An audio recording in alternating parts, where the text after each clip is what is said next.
Dear friends, amidst the relentless currents of life today, perhaps all of us have experienced such weariness that we simply want to close our eyes for a long, long time without having to think about anything else. Every morning upon waking, before they even have a chance to smile, many feel their hearts weighed down by the anxieties awaiting them. The relentless grind of making a living, the battles to come out on top, careless words that wound from someone, and even unfinished dreams, all leave one's heart restless. The more modern life becomes, the more agitated people seem. We constantly chase after greed, anger, and ignorance without knowing where we are headed. Some sigh, telling the Zen Buddhist channel that life is inherently difficult, so weariness is normal. Others blame themselves for being weak, but the truth is, every soul carries its own scars. No one is entirely strong. No one is always calm in the face of life's unexpected events. How many times have you asked yourself why you try so hard, yet still feel empty? Why are you kind, but life still doesn't go your way? Why does happiness seem to recede the more you chase it? Everyone in this world longs for peace and joy, yet too few know where to begin. They search externally, in money, in fame, in praise, in the recognition of others. They search and search until they are tired.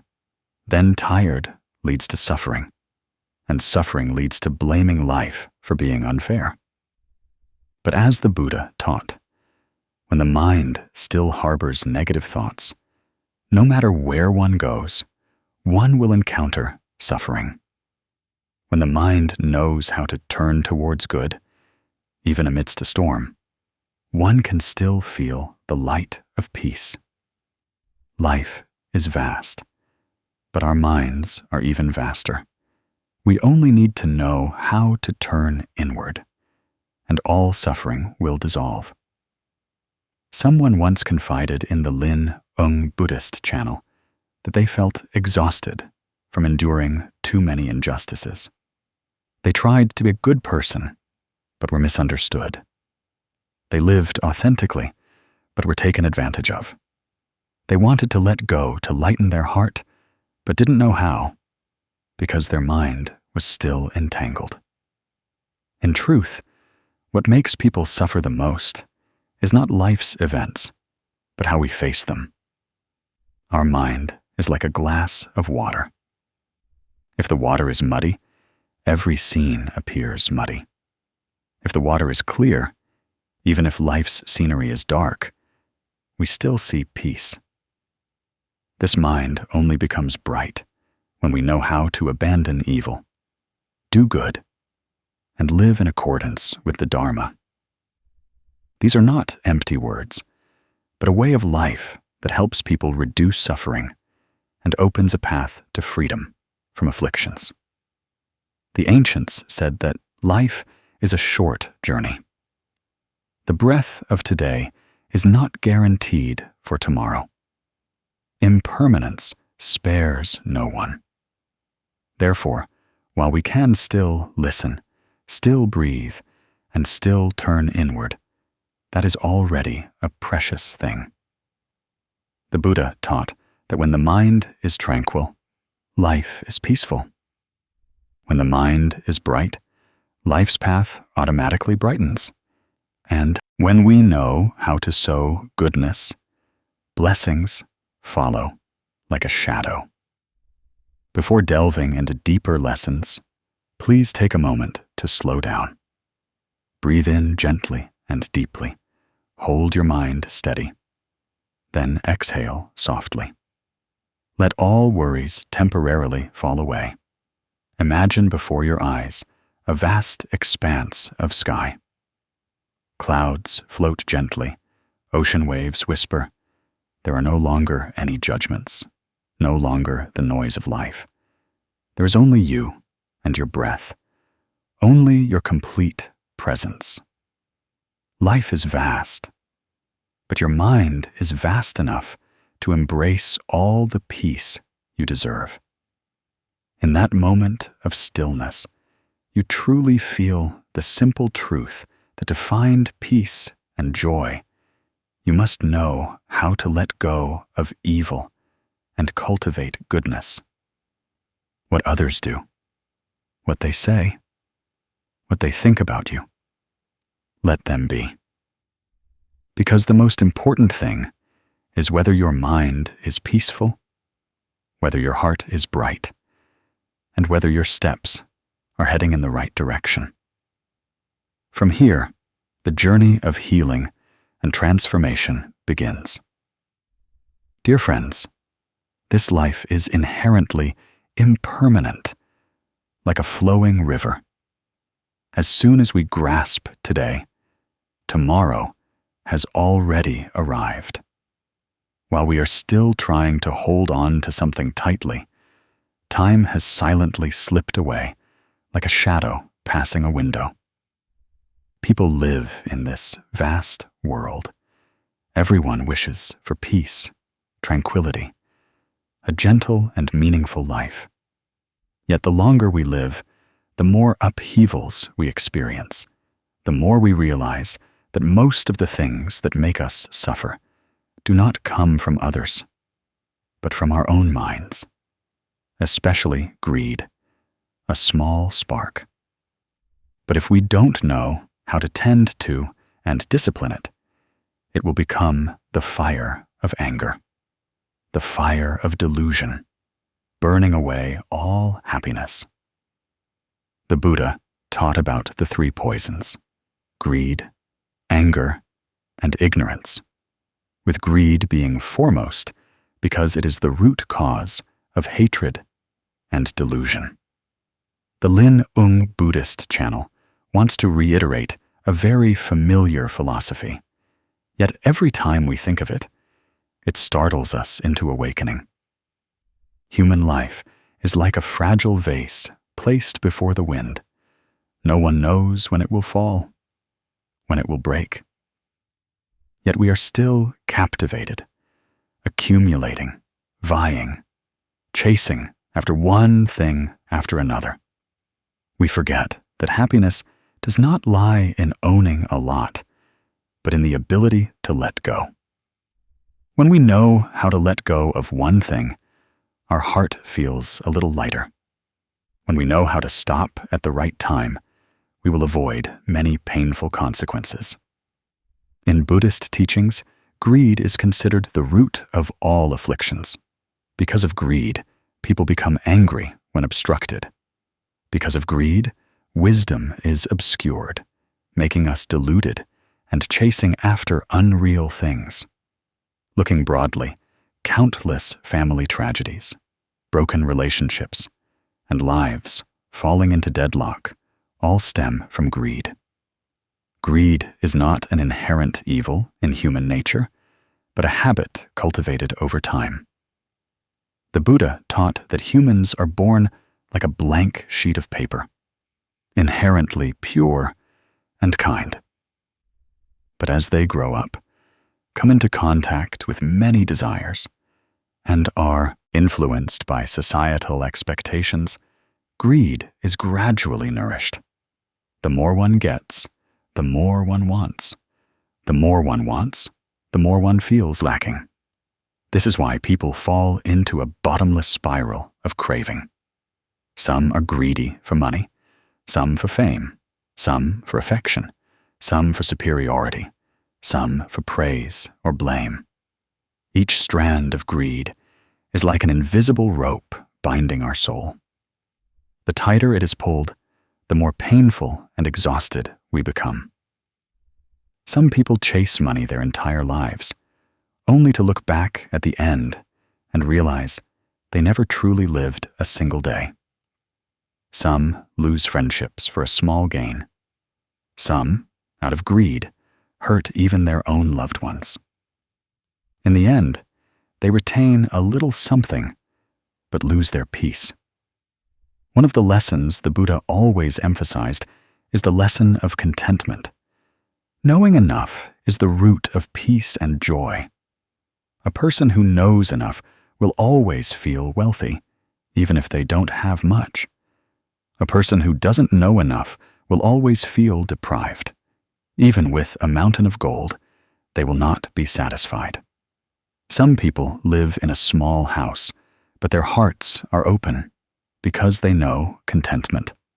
Some live in magnificent villas, but their hearts are restless because the tree of greed in their minds never stops growing. The Buddha taught that knowing enough is the greatest asset a person can possess in this life. To help you easily visualize the danger of greed, the Lin Ung Buddhist channel would like to recount two very ordinary stories that, each time they are heard, make many people sigh and ponder. The first story is called "The More You Take, the More You Lack." A small family lived in a poor rural village. In front of their house was only a narrow path leading to their yard. When they wanted to widen the pathway, they went to ask their neighbor to yield a few feet of land for the road. At first, the neighbor readily agreed, even smiling happily, saying that neighborly affection was worth more than a few feet of land. Everyone thought everything would go smoothly. But ironically, upon hearing that land in the area suddenly became valuable, the neighbor began to change their mind. They demanded the other family pay more money. The family accepted, even though it was difficult. They still tried to manage to keep the peace. However, the neighbor continued to demand more, thinking that if the other side had already paid, they certainly could pay again. The increasing greed made them more calculating, and their eyes no longer held the same warmth as before. Eventually, the two sides fell into conflict and resentment, then took their dispute to the authorities for resolution. The land remained there, just a small, unchanged strip of land, but the neighborly affection that had existed for generations was completely lost. People in the village sighed, lamenting that a little greed had shattered the good that once existed between the two families. When we reach this point, we can clearly see that greed depletes blessings. 1. Keeps a little land, but loses peace. In reality, whether one has more or less land in life does not make a person live longer or happier. But each time greed arises, a portion of one's merit vanishes. This is precisely what the Buddha once mentioned. Even if one performs 100 good deeds, just one thought of greed can deplete the accumulated merit of a long time. Conversely, a person who knows how to let go of greed, lives kindly, and thinks of others, will naturally receive blessings. The second story is called "The More You Hold On, the More You Lose." There was a man who worked hard his entire life. He did all kinds of jobs, from trading to manual labor. His presence could be seen everywhere, striving. Thanks to his diligence, he accumulated a considerable sum. But the strange thing was that he never dared to use that money for himself or his family. He was afraid of losing it, afraid of it diminishing, afraid of not having enough. There were times when his house lacked this or that, but he still clutched his money bag as if it were his life. His wife and children sometimes felt sad because of their deprived life, even though their father had the means, but refused to open his heart. He thought that the more money he held, the more secure and certain he would be. But life was not as he thought. When old age came, illnesses followed. On the day he departed this world, his children gathered the assets he had saved his entire life, finding only cold banknotes. But they knew that their father had never truly enjoyed a day of peace. The money he held on to had never brought true happiness. It even caused him to miss precious moments with his family. People looking on could only sigh, realizing that the tighter one grasps, the more it hurts. The more one holds on, the more precious things are lost. Money is merely a means, not an end. When the purpose of life revolves solely around holding on to money, money itself becomes a bondage, causing people to lose more important things. The two stories above, though simple, are enough to remind us of the true nature of greed. Greed never brings completeness, but only leads us into a weary cycle of entanglement. Greed makes the mind restless, obscures wisdom, and causes people to lose their humanity. A person greedy for money will easily become angry when they suffer losses. A person greedy for fame will easily be deluded by flattery. A person greedy for love will easily suffer when betrayed. All these negative emotions originate from the root of greed. The Buddha once said in the sutras that the root of all suffering is endless craving. When we want to possess something for ourselves, we immediately lose the freedom of our mind. The more attached the mind, the more entangled it becomes. Conversely, the more the mind knows how to let go, the more expansive it becomes. The person who knows how to let go is the one who truly loves themselves. Life, in fact, takes nothing from us. Only we, ourselves, cause our own suffering when we try to hold on to things that do not belong to us or are no longer suitable for our journey. Many people ask, how do I stop being greedy? The answer is not to force yourself to become saintly, but to practice looking deeply into the nature of everything around you. When you understand that everything is impermanent, here today, gone tomorrow, greed will naturally diminish. When you understand that whatever comes, let it come. Whatever goes, let it go. Your heart will feel lighter. When you see that life is not just about money or fame, but also about love, sharing, and complete presence in every moment, you will automatically know what is truly important. Practicing reducing greed in daily life can start with very small things. For example, when grocery shopping, stop wanting to buy a lot and start buying only what is truly needed. At work, be less competitive with colleagues. When you see someone succeed, practice rejoicing instead of comparing or feeling envious. When you see others have something good, offer well wishes instead of wanting to be better than them. Each small action like this helps you sow the seed of the contentment in your mind. In the Dhammapada, the Buddha taught that a contented person is happy even while lying on the ground, and feels abundant even when eating vegetables. A discontented person, even living in a beautiful palace, feels restless. That teaching still holds true today. Contentment is not about not striving, but about not letting greed lead you. Contentment is not about giving up, but about appreciating what you have. The Lin Ung Buddhist channel wants to send you a small exercise to practice immediately after hearing this section. Sit quietly for a few minutes, place your hand on your chest, and ask yourself 3 questions. First, what are you trying to hold on to that is making you tired? Second, what are you wanting too much that is making you anxious? Third, what do you truly need to live a peaceful life? When you answer these 3 questions, you will see that the things you thought were important are actually not that important. You will realize there are things you try to hold on to that are no longer suitable. There are also things you chase after that are actually just illusions created by a greedy mind.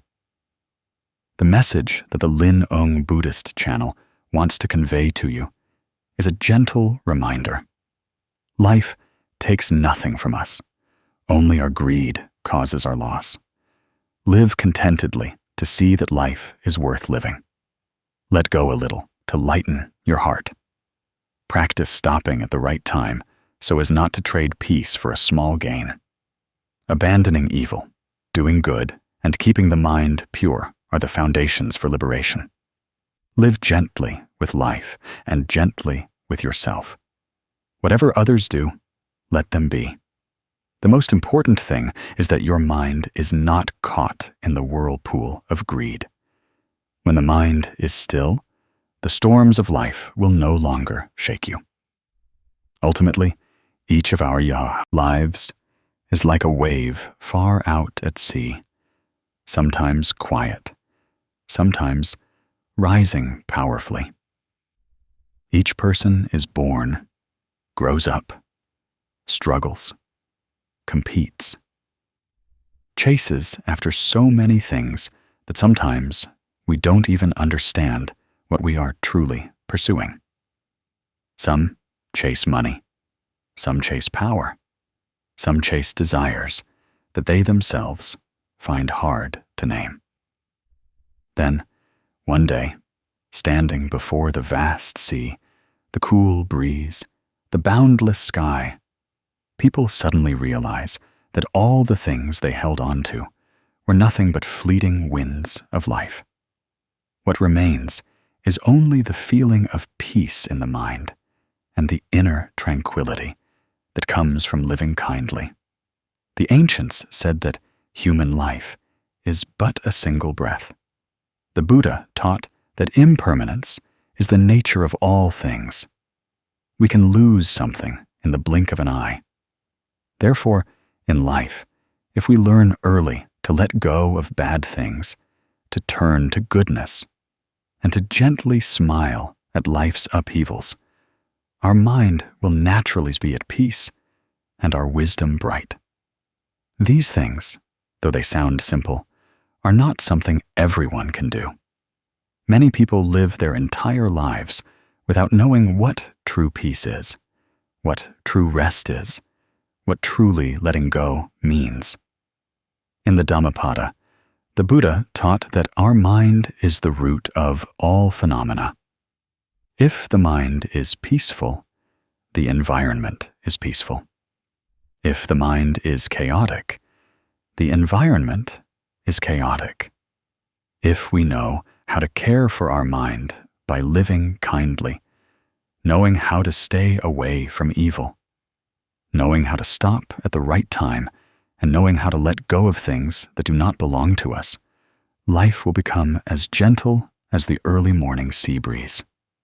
Conversely, if we cling to greed, anger, stubbornness, envy, and constantly chase after superiority, it is no different than tying rocks to ourselves and swimming in the vast ocean. When talking about abandoning evil and doing good, many people think of it as something far-fetched. In reality, it is simply about examining ourselves every day. We reduce a harsh word. We reduce a bad thought. We reduce an action that harms others. Each little bit we reduce is a little bit more light increasing in our mind. A person who knows this is called a person who knows how to live kindly.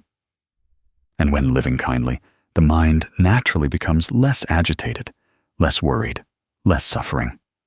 All humans have moments of weakness, work pressure, family turmoil, and unsatisfactory relationships. We live amidst so many struggles in life that sometimes we forget we have the right to rest. We keep thinking we need to try a little more, run a little further, hold on to something tighter. But the tighter we hold, the more our heart hurts. The more we embrace, the more tired our heart becomes. We don't realize that sometimes letting go is precisely the way to move forward more peacefully. The Zen Buddhist channel wants to tell you a gentle story, like the early morning breeze blowing across the sea. A simple story that contains 3 great lessons: about rest, about giving, and about letting go. These 3 lessons are perhaps 3 remedies that all of us need at any stage of life. In those days, there was a very famous billionaire. People saw that he had everything: luxurious houses, fancy cars, a giant company, thousands of employees. But few knew that behind that splendor was a heart always full of worries. He worked almost all day, couldn't sleep soundly at night, ate without appetite, and couldn't smile freely. Although he owned mountains of gold, he didn't have what even the poorest person could touch: inner peace. One day, he decided to leave the office and go alone to a quiet beach in the early morning. The sea was gentle then. The wind blew softly, and the waves caressed the shore tenderly, as if embracing the sky. He sat down on an old wooden chair, ordered a hot coffee, and quietly gazed into the distance. The simple coffee was a complete contrast to his opulent life. But in that moment, as the warmth of the coffee spread to his hands, as the sound of the waves entered his ears, as the wind touched his skin, which had been hot from working too long without rest, he suddenly felt his heart soften. He took a sip of coffee and instinctively smiled. So this is what peace feels like. Not grand meetings, not million-dollar signatures, not luxurious parties, but the moment of sitting alone before the sea, letting go of all pressure, with only the warmth of coffee and the gentle lapping of waves. A simple moment he had forgotten for years, and he suddenly realized that money could buy many things, but it couldn't buy this moment, couldn't buy the peace his heart was feeling. It was then that he understood that people don't always need to earn more. Sometimes they just need to stop. Resting at the right time is nourishing both body and mind. Chasing endless ambitions only leads to exhaustion. The Buddha once taught that knowing enough is wealth. Knowing when to stop is peace. The person who knows how to stop to listen to their body and mind is the one who truly cherishes their life. We can do many great things. We can strive very hard. But if we don't know how to rest, our body will be tired, our mind will wear out, and our life will wither. Resting is not giving up, but renewing oneself to be able to move forward more steadily. After that early morning, he returned home with a lighter thought. He remembered the lesson in the sutra that the human body is a precious chariot. If the chariot is to travel long distances, it must be maintained.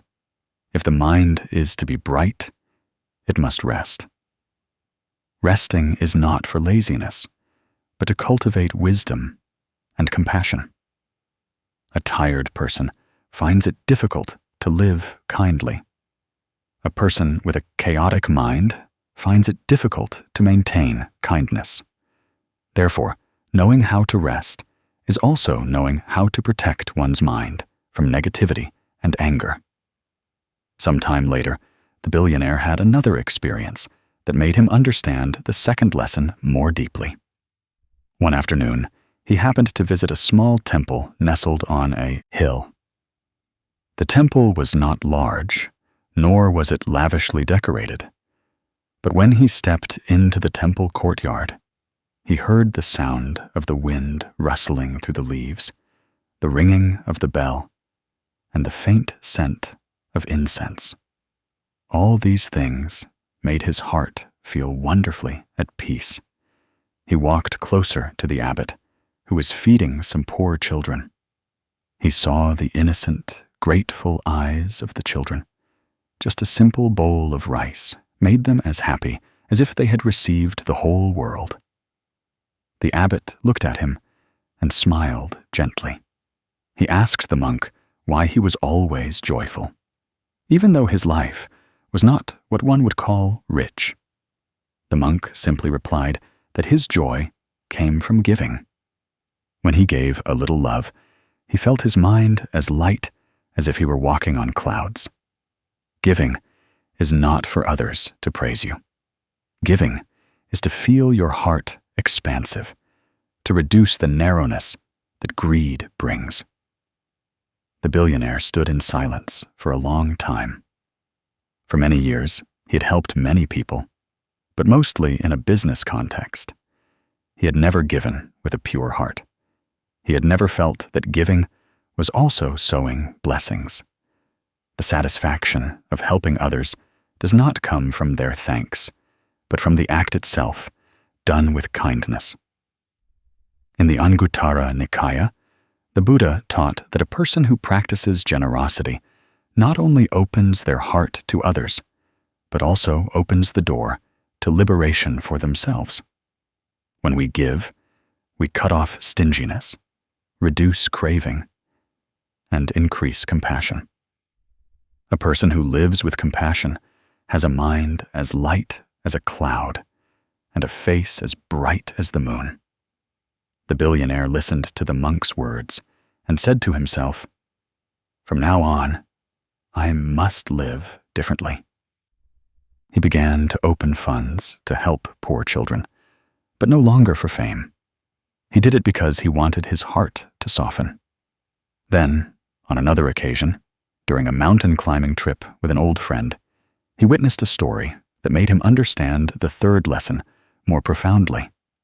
Their group saw a boy climbing the mountain very slowly. His backpack was so heavy that he had to stop constantly. A teacher, who was also part of the group, saw this and approached him. The boy said that his backpack had too many things, but he didn't want to throw anything away because he felt every item was important. The teacher smiled and began to take out stones from the boy's backpack, one by one. Each time the teacher put a stone on the ground, the boy's face lightened a bit. By the time the backpack contained only a few essential items, the boy stood up and walked very quickly. The teacher turned to the climbing group and said, "The human mind is just like that backpack. The more we carry, the more tired we become. The tighter we hold on, the more we hurt.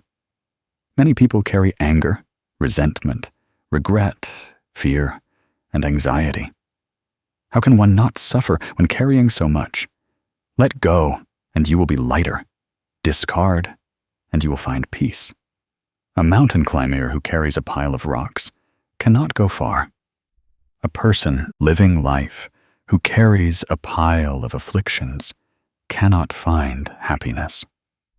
The billionaire stood in silence after hearing that. He realized he was just like the boy.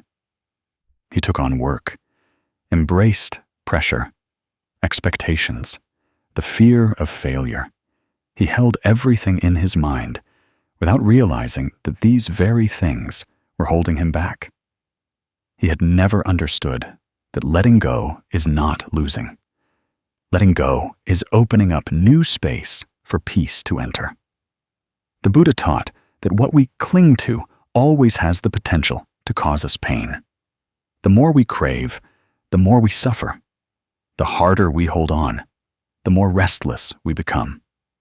Conversely, when we know how to let go at the right time, our mind is like a wide-open field. As much cool breeze can enter, as much light can shine in. The person who knows how to let go is the one who knows how to save themselves from unnecessary suffering. After these 3 stories, the billionaire sat down and jotted down 3 lessons in his notebook. Rest to nourish body and mind. Give to sow blessings and open your heart. Let go to lighten your mind and dissolve karma. He called these the 3 remedies of life. Anyone who takes these 3 remedies will have a healthy body, a peaceful mind, and a bright life. Those who neglect them will easily fall into weariness, greed, and suffering. By now, you may see yourself somewhere in these stories. We have been too busy and forgotten to rest. We have sometimes wanted to help others, but hesitated. We held on to things that weren't worth holding on to and hurt ourselves. But life always gives us opportunities to start over. As long as we recognize and change little by little, life will transform. You can try a small exercise. Today, choose a moment to sit very still. No phone, no thoughts about work. Just drink a sip of water or tea and listen to your breath. Acknowledge that you are alive. That is true rest. Then, in another moment, help someone with a small thing, perhaps just a kind word, a sincere gesture, a shared meal. You will feel an unusual warmth in your heart. That is giving. And finally, choose one thing you are holding on to that makes you tired. It could be a worry, a sadness, an anger. Tell yourself that you are letting it go. You don't need to hold on to it anymore. Let your mind be as light as an early bird. That is letting go. When we know how to rest, how to give, and how to let go, we will naturally live more kindly. We will cease competitive struggles, cease anger and delusion, cease harming ourselves and others. We will understand that whatever others do, let them be. Our task is to keep our mind pure, to live with integrity, to live kindly, to live without causing suffering to ourselves or others. What others do is their karma. Our good living is our karma. Each person bears their own karma. No one lives for another. No one carries another's burden. When we understand this, our mind becomes peaceful, like the sea after a storm. The water is clear again. The waves are gentle again. The wind is mild again. Peace is not found in how much we have, but in how much we can let go. Happiness is not found in how much we grasp, but in knowing when to stop. Human life is short. Live in a way that your heart is light and your mind is at peace. Remember that the tighter you hold, the more you hurt. What you let go of at the right time transforms into peace. If these 3 lessons permeate every breath, every step, every way we interact with life, then surely every day of our lives will become clear, pure, and full of love. Some afternoons, sitting amidst a long day, watching the hurried crowds on the street, we often wonder what each person carries in their heart. Some carry the pressure of daily survival. Some carry personal sorrows they dare not voice. Some carry accumulated anger, unable to find an outlet. And some silently cultivate goodness in every step, every gentle breath. Life is impermanent, like a breath that is present in the morning and gone by evening. Yet we sometimes fail to realize that every action we sow each day, whether small or large, silently creates our own destiny. The ancients often said that life is a vast sea, and we are swimmers amidst the waves.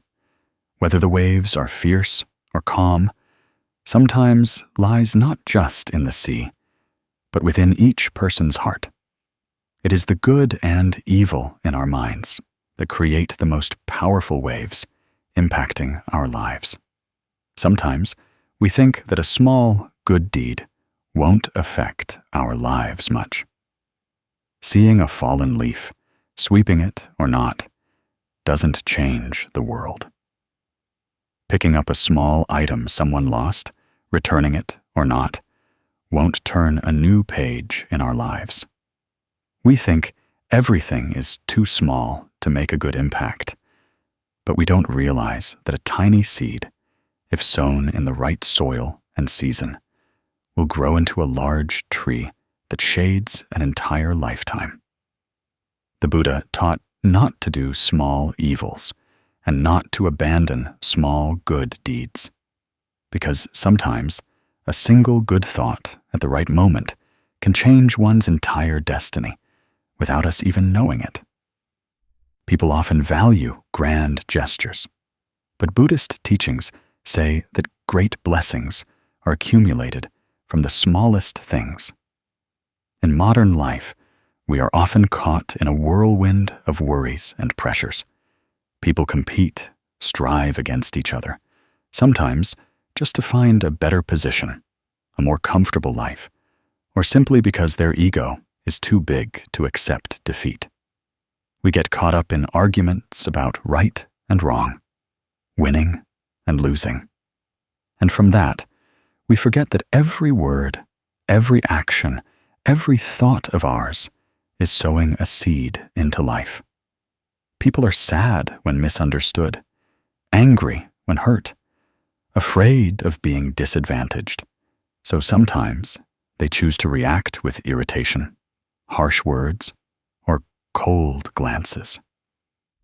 But at such times, we often fail to realize that even a small negative thought can become a stone dropped into the calm surface of a lake, causing ripples that never settle. According to Buddhist teachings, evil is not just major actions that harm others. Evil can sometimes be just a thoughtless comment that saddens someone, a disrespectful attitude that wounds someone, a frown that frightens someone, or an indifference to the pain of someone in need of a helping hand. People tend to think that evil must be grand, obvious, and have severe consequences. But in reality, evil is very small and very close. Goodness is the same. Goodness is sometimes just a smile for someone who is, a kind word for someone who is tired, a moment of restraining anger to avoid hurting anyone. It's a brief moment of yielding the way for someone in a hurry. Goodness lies in every breath of life, as simple as a nod, as peaceful as a gentle gaze. Many people chase great blessings, hoping for much good fortune, praying for wealth, praying for peace. But they don't know that blessings don't come from prayers, but from how we live each day. Blessings come when we sow seeds of goodness in every small word and action. Blessings disappear when we sow harm to others, even if unintentionally. The Buddha once taught that body, speech, and mind are the three doors that create karma. If the body performs evil, speech utters evil words, and the mind thinks evil thoughts, then karma will follow like a shadow. Conversely, if the body performs good, speech utters good words, and the mind thinks good thoughts, then blessings will follow us like a shadow. What is sown is what is reaped. That is the law of cause and effect, unavoidable by anyone. In terms of psychology, good and evil in humans are not two separate lines. They intertwine in the smallest choices. When we get angry over a small matter and want to vent on others, the evil mind is rising. When we restrain our anger and choose to speak gently, the good mind is being nurtured. When we want to have the larger share, the greedy mind is growing. When we think of fairness and know how to yield, the good mind is cultivated. This is why a practitioner in life is not just someone who meditates, chants Buddha's name, or goes to the temple, but someone who observes their own mind every day to see if good is growing or evil is growing, knowing what to stop, what to do, what to avoid, what to sow. That is practice in daily life. Practice right in the marketplace. Practice right when facing the smallest things. I remember once hearing a story about an old woman living in a small village. Every morning, she would wake up very early, holding an old bamboo broom, and slowly walk out to her gate to sweep the fallen leaves. The leaves hadn't accumulated much. The path wasn't yet dirty, but she still calmly swept. People asked her why she did it every day, if it was necessary, as fallen leaves are natural, and no one pays attention to a few leaves. She just smiled gently and said she did it because she wished for those passing by her house to have a clean path to walk on. She said that a clean path made people's steps lighter, and for herself, seeing a clean path also made her heart happier. That was all. It wasn't grand, wasn't noisy, didn't need anyone to know or praise, but the old woman's goodness was immeasurable. She didn't sweep the leaves for achievement, nor was it because there were too many leaves. She swept because she wanted to contribute a little cleanliness to life, a little peace for passers-by, and a little joy for her own heart. Watching her sweep, we suddenly understood that goodness doesn't need to be spectacular or grand. Goodness is as simple as a gentle movement of the hand, like the choice of a heart that thinks of others. Such actions not only clean the path, but also cleanse the thoughts in the mind. She was not wealthy or powerful, but she possessed the treasure of peace and joy. People often say that if small good deeds are done consistently, great blessings will follow. She was a living testament to that saying. Another time, a little girl was walking home from school. On the way, she found a small wallet containing money and important documents. She knew for sure the owner of the wallet would be very worried, so she immediately tried to return it. She ran to every house, asked everyone she met if they had lost a wallet. Finally, she found its owner. The person was deeply moved, both happy and grateful, and wanted to offer her some money as a reward. But the little girl just shook her head, smiled, and said, "Doing what's right doesn't require any reward." The girl went home, her heart light, as if she had done something very beautiful.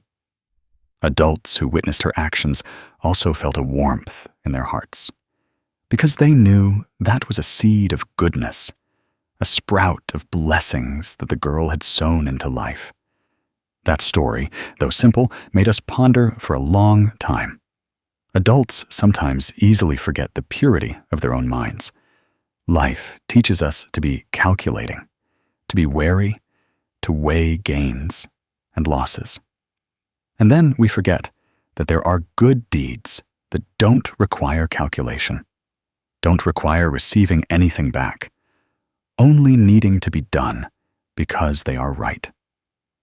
That little girl knew nothing about karma or cause and effect, but she understood that good should be done. That is the root of blessings.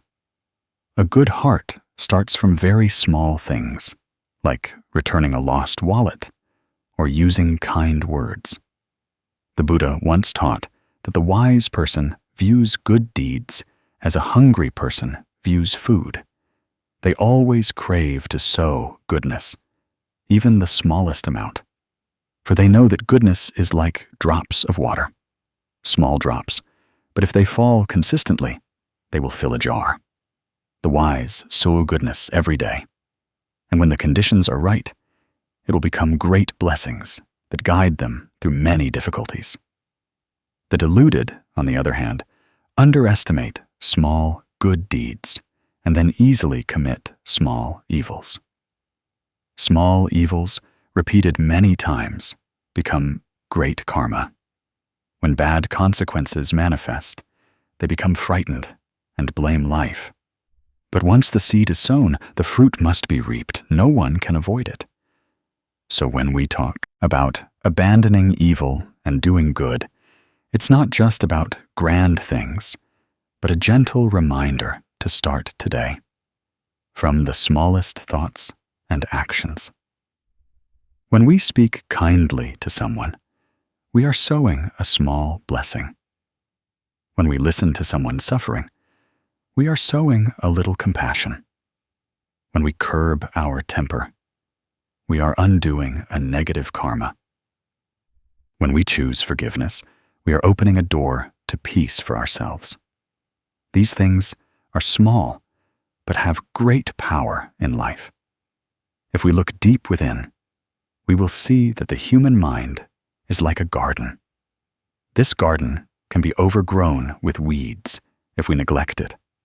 But if every day we make an effort to pluck a few weeds, water a little, plant a small flower, then over time, the garden will become beautiful and full of life.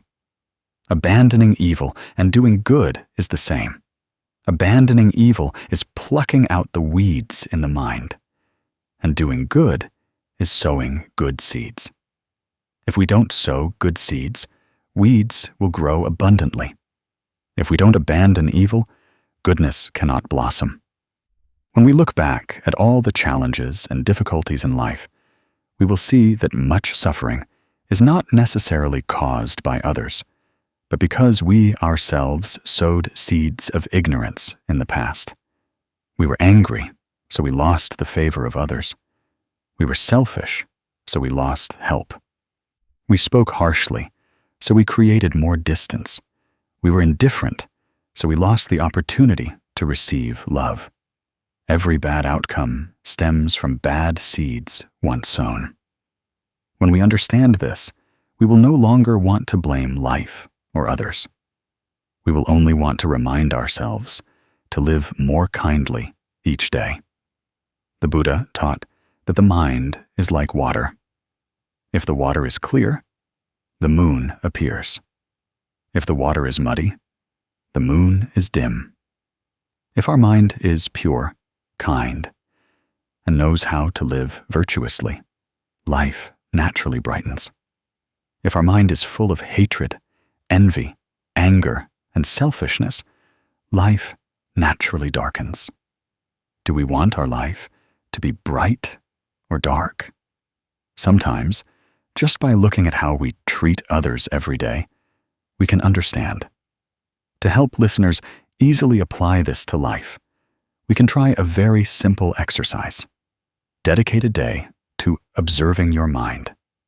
When you feel like saying something harsh, pause for a moment and choose softer words. When you feel irritated, breathe in deeply and exhale slowly so as not to hurt anyone. When you see someone in need of help and you are able, help them a little.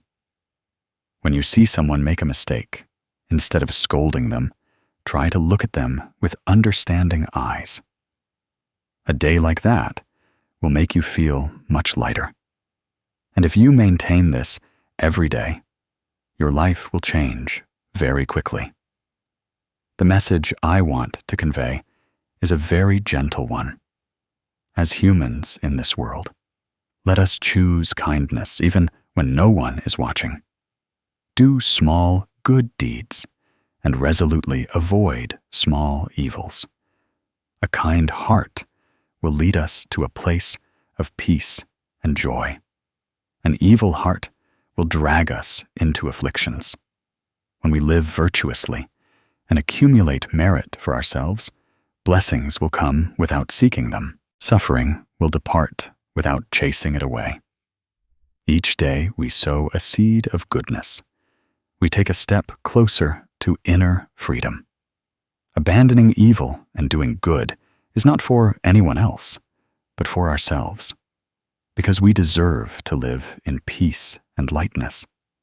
This life is like a flowing river, sometimes clear, sometimes murky, sometimes calm, sometimes turbulent. Those who came before us once said that human life is short, but rumors and gossip are long. If we let our hearts drift along with the world's hearsay and slander, we will never find peace in our entire lives. Every morning, we wake up and face a world where everyone lives according to their own karma. Everyone carries their own worries, busyness, desires, and even small joys in their hearts. Yet sometimes we forget that life is impermanent, that this breath is as fragile as the early morning mist on the porch. A gentle breeze is enough to disperse it amidst this changing world. Perhaps the most important thing of all is to maintain a peaceful heart in the face of praise and criticism. Everyone does their own work. Everyone lives their own life. As for us, we only need to keep our mind steadfast. Many people often say that they suffer not because of their own affairs, but because they pay too much attention to other people's business. In the morning, they hear people say this about them. In the afternoon, they hear rumors about that. And their heart immediately becomes restless, sleepless, irritated, and then develops resentment and blame. But the Buddha taught that the mind is like a lake. If the wind of life stirs it, the water's surface will immediately ripple. But if one knows how to keep the mind still, no matter how strong the wind, and the lake's surface will still reflect the moon. Gossip is like those gusts of wind. It never completely stops. But we can choose not to let them disturb our hearts. In Buddhist teachings, there is a very famous passage about speech karma. The Buddha taught to avoid speaking useless words, to avoid gossiping and harming others. A person of wisdom rarely speaks of others' faults, understanding that everyone is living within their own karma. When we can let go of the habit of judging and criticizing others, our mind naturally becomes lighter. But in daily life, not everyone can maintain that. Some speak thoughtlessly, some fabricate out of envy, and some speak critically to prove themselves. The important thing is that we don't let such disturbances drag us down. Deep within each person is a desire to be acknowledged and understood correctly. Being misunderstood often causes us pain, and being slandered makes us feel irritated and want to retaliate. However, the older we get, the more we realize that we don't always need to explain ourselves. Some words are born only to sow unrest. The more we dwell on them, the more tired we become. There are stories people tell about us that are more numerous than what we actually do. Life is like that. The mouths of others have no lid. They say whatever they want. Thus, the ancients said that the mouths of others never close. If we constantly chase after them to clarify every little detail, we will never be done in this life. We hurt because we want to please everyone. We are tired because we want everyone to understand us. We are disappointed because we hope no one will speak ill of us. But the Buddha taught not to chase after the minds of others. Return to guard your own mind. Those who understand you don't need explanations. Those who don't understand you will find explanations useless. Gossip comes and goes. The important thing is whether you can maintain peace when it arrives. When I was young, I once heard a Zen master on the Zen Buddhist channel say something I still remember to this day. He said, "Whatever others say is their business. Whether you listen or not, whether you take it to heart or not, is your business." A wise person doesn't accept gifts they don't want, so why accept harsh words they don't need? When we stop reacting, gossip will naturally fall away, like an echo in a cave. Without the original sound, it cannot create a reverberation. The Zen Buddhist channel remembers a very ordinary story that anyone who hears it can easily reflect on themselves. In a small market, an old woman sold vegetables for over 30 years. She lived quietly. On mornings, when the sky was still misty, she was already there, arranging bundles of vegetables and greens neatly. People valued her for her honesty, fair prices, and never overcharging. Yet, after some time, a rumor started that she was short-weighing her produce. The market buzzed with talk, and many curious people came to buy from her to see if the rumor was true. But anyone who had bought from her once knew she was a kind person. When asked, she simply smiled. She said, "I can't control what people say. All that matters is that I live honestly." Soon after, the rumor died down, and people returned to her as before, because true value lies in the heart, not in baseless stories. Seeing the old woman so calm, I deeply understood that when you do what is right, you don't need to fear anything. But when you dwell on untrue words, you are the first to suffer. There is also another story about the mason in the neighborhood, whom everyone mentioned as a very simple yet profound example. He had been a builder for decades, and no one ever complained about the quality of his work. Every house he built was sturdy, the walls straight, every brick meticulously placed in its correct position. But people often said he was slow. Seeing others work faster, they would compare and criticize him. Some said, "How can he ever get ahead if he's so slow?" Others even claimed he was slow because he was lazy. But the mason never retorted. He just smiled gently and said, "I work according to my conscience. If I'm too fast, I'm afraid it won't be solid. But if it's slow, but durable, the homeowner will have peace of mind later." People can say whatever they want. My job is to do it right. Many years later, when houses built by others cracked and leaked, the houses he built remained strong. Then people sought him out again. No one complained about his slowness anymore.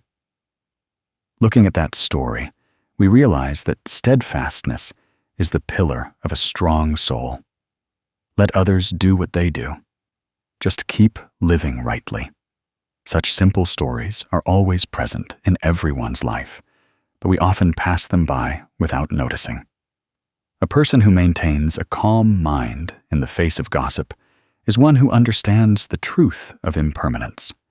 People's words are like fleeting winds.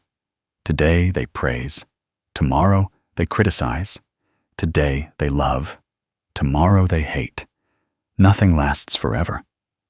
But if we let them bother us, we will forget who we are. The Buddha once taught that a person of wisdom does not cling to praise and does not suffer from criticism. If we let our minds be swayed by every wave of the world, we will never find peace in this life. In a passage from a sutra, the Buddha taught, "Do not argue with one who is angry, for they carry fire in their heart. Do not try to convince the stubborn, for their mind is closed." Each person carries their own karma. We do not have the duty to change them. just as we cannot stop the wind from blowing or the waves from crashing.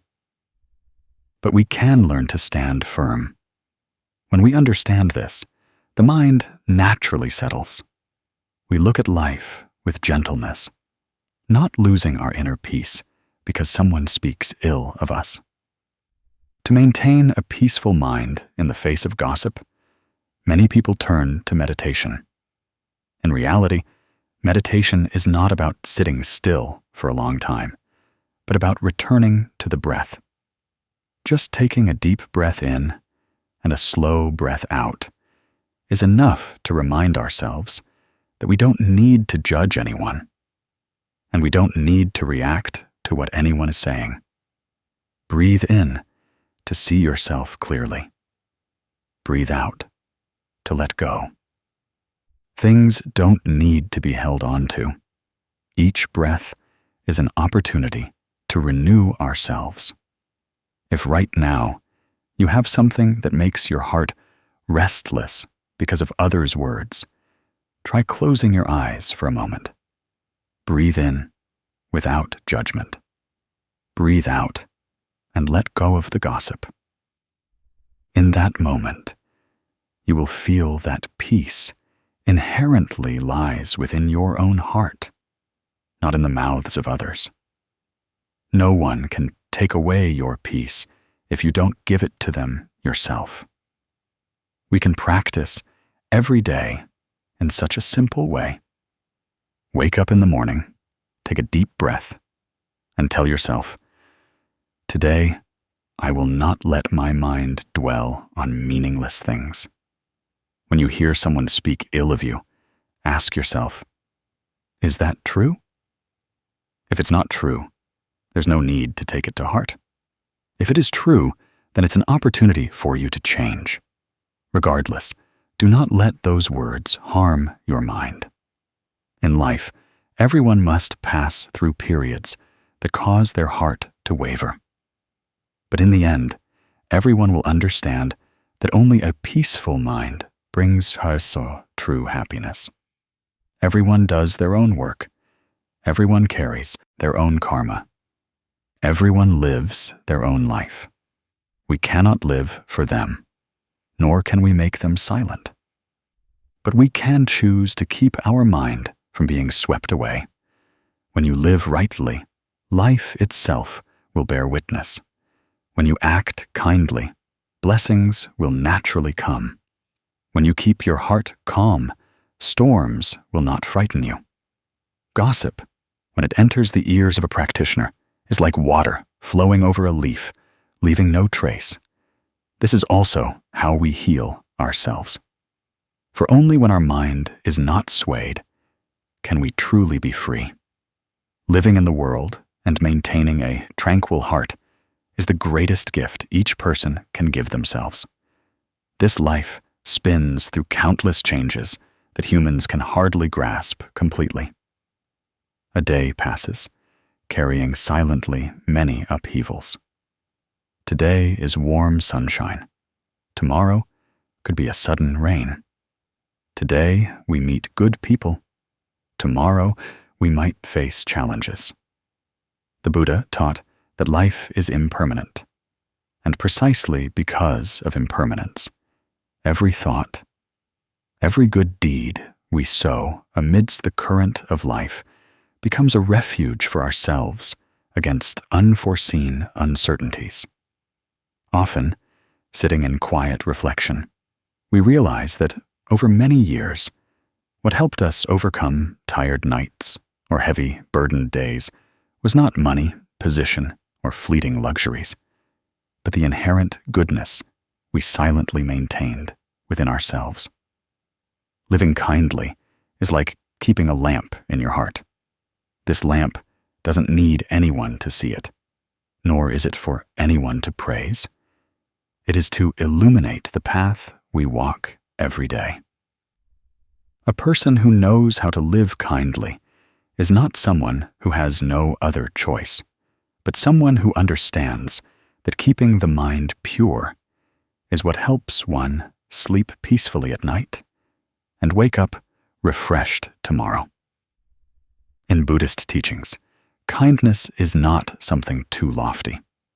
Kindness is simply knowing how to distinguish right from wrong, knowing how to respect life, knowing how to avoid harming others, and knowing how to cultivate compassion in every thought. The Buddha taught that a person can be as intelligent or talented as they wish, but if their mind is not kind, they are merely holding a torch against the wind, harming themselves first. Kindness is not weakness, but inner strength. It is not losing out, but winning over oneself. When a person does good without expecting a reward, they are cultivating blessings for their own future. When a person helps others with sincerity, they are building a strong foundation for peace in their consciousness.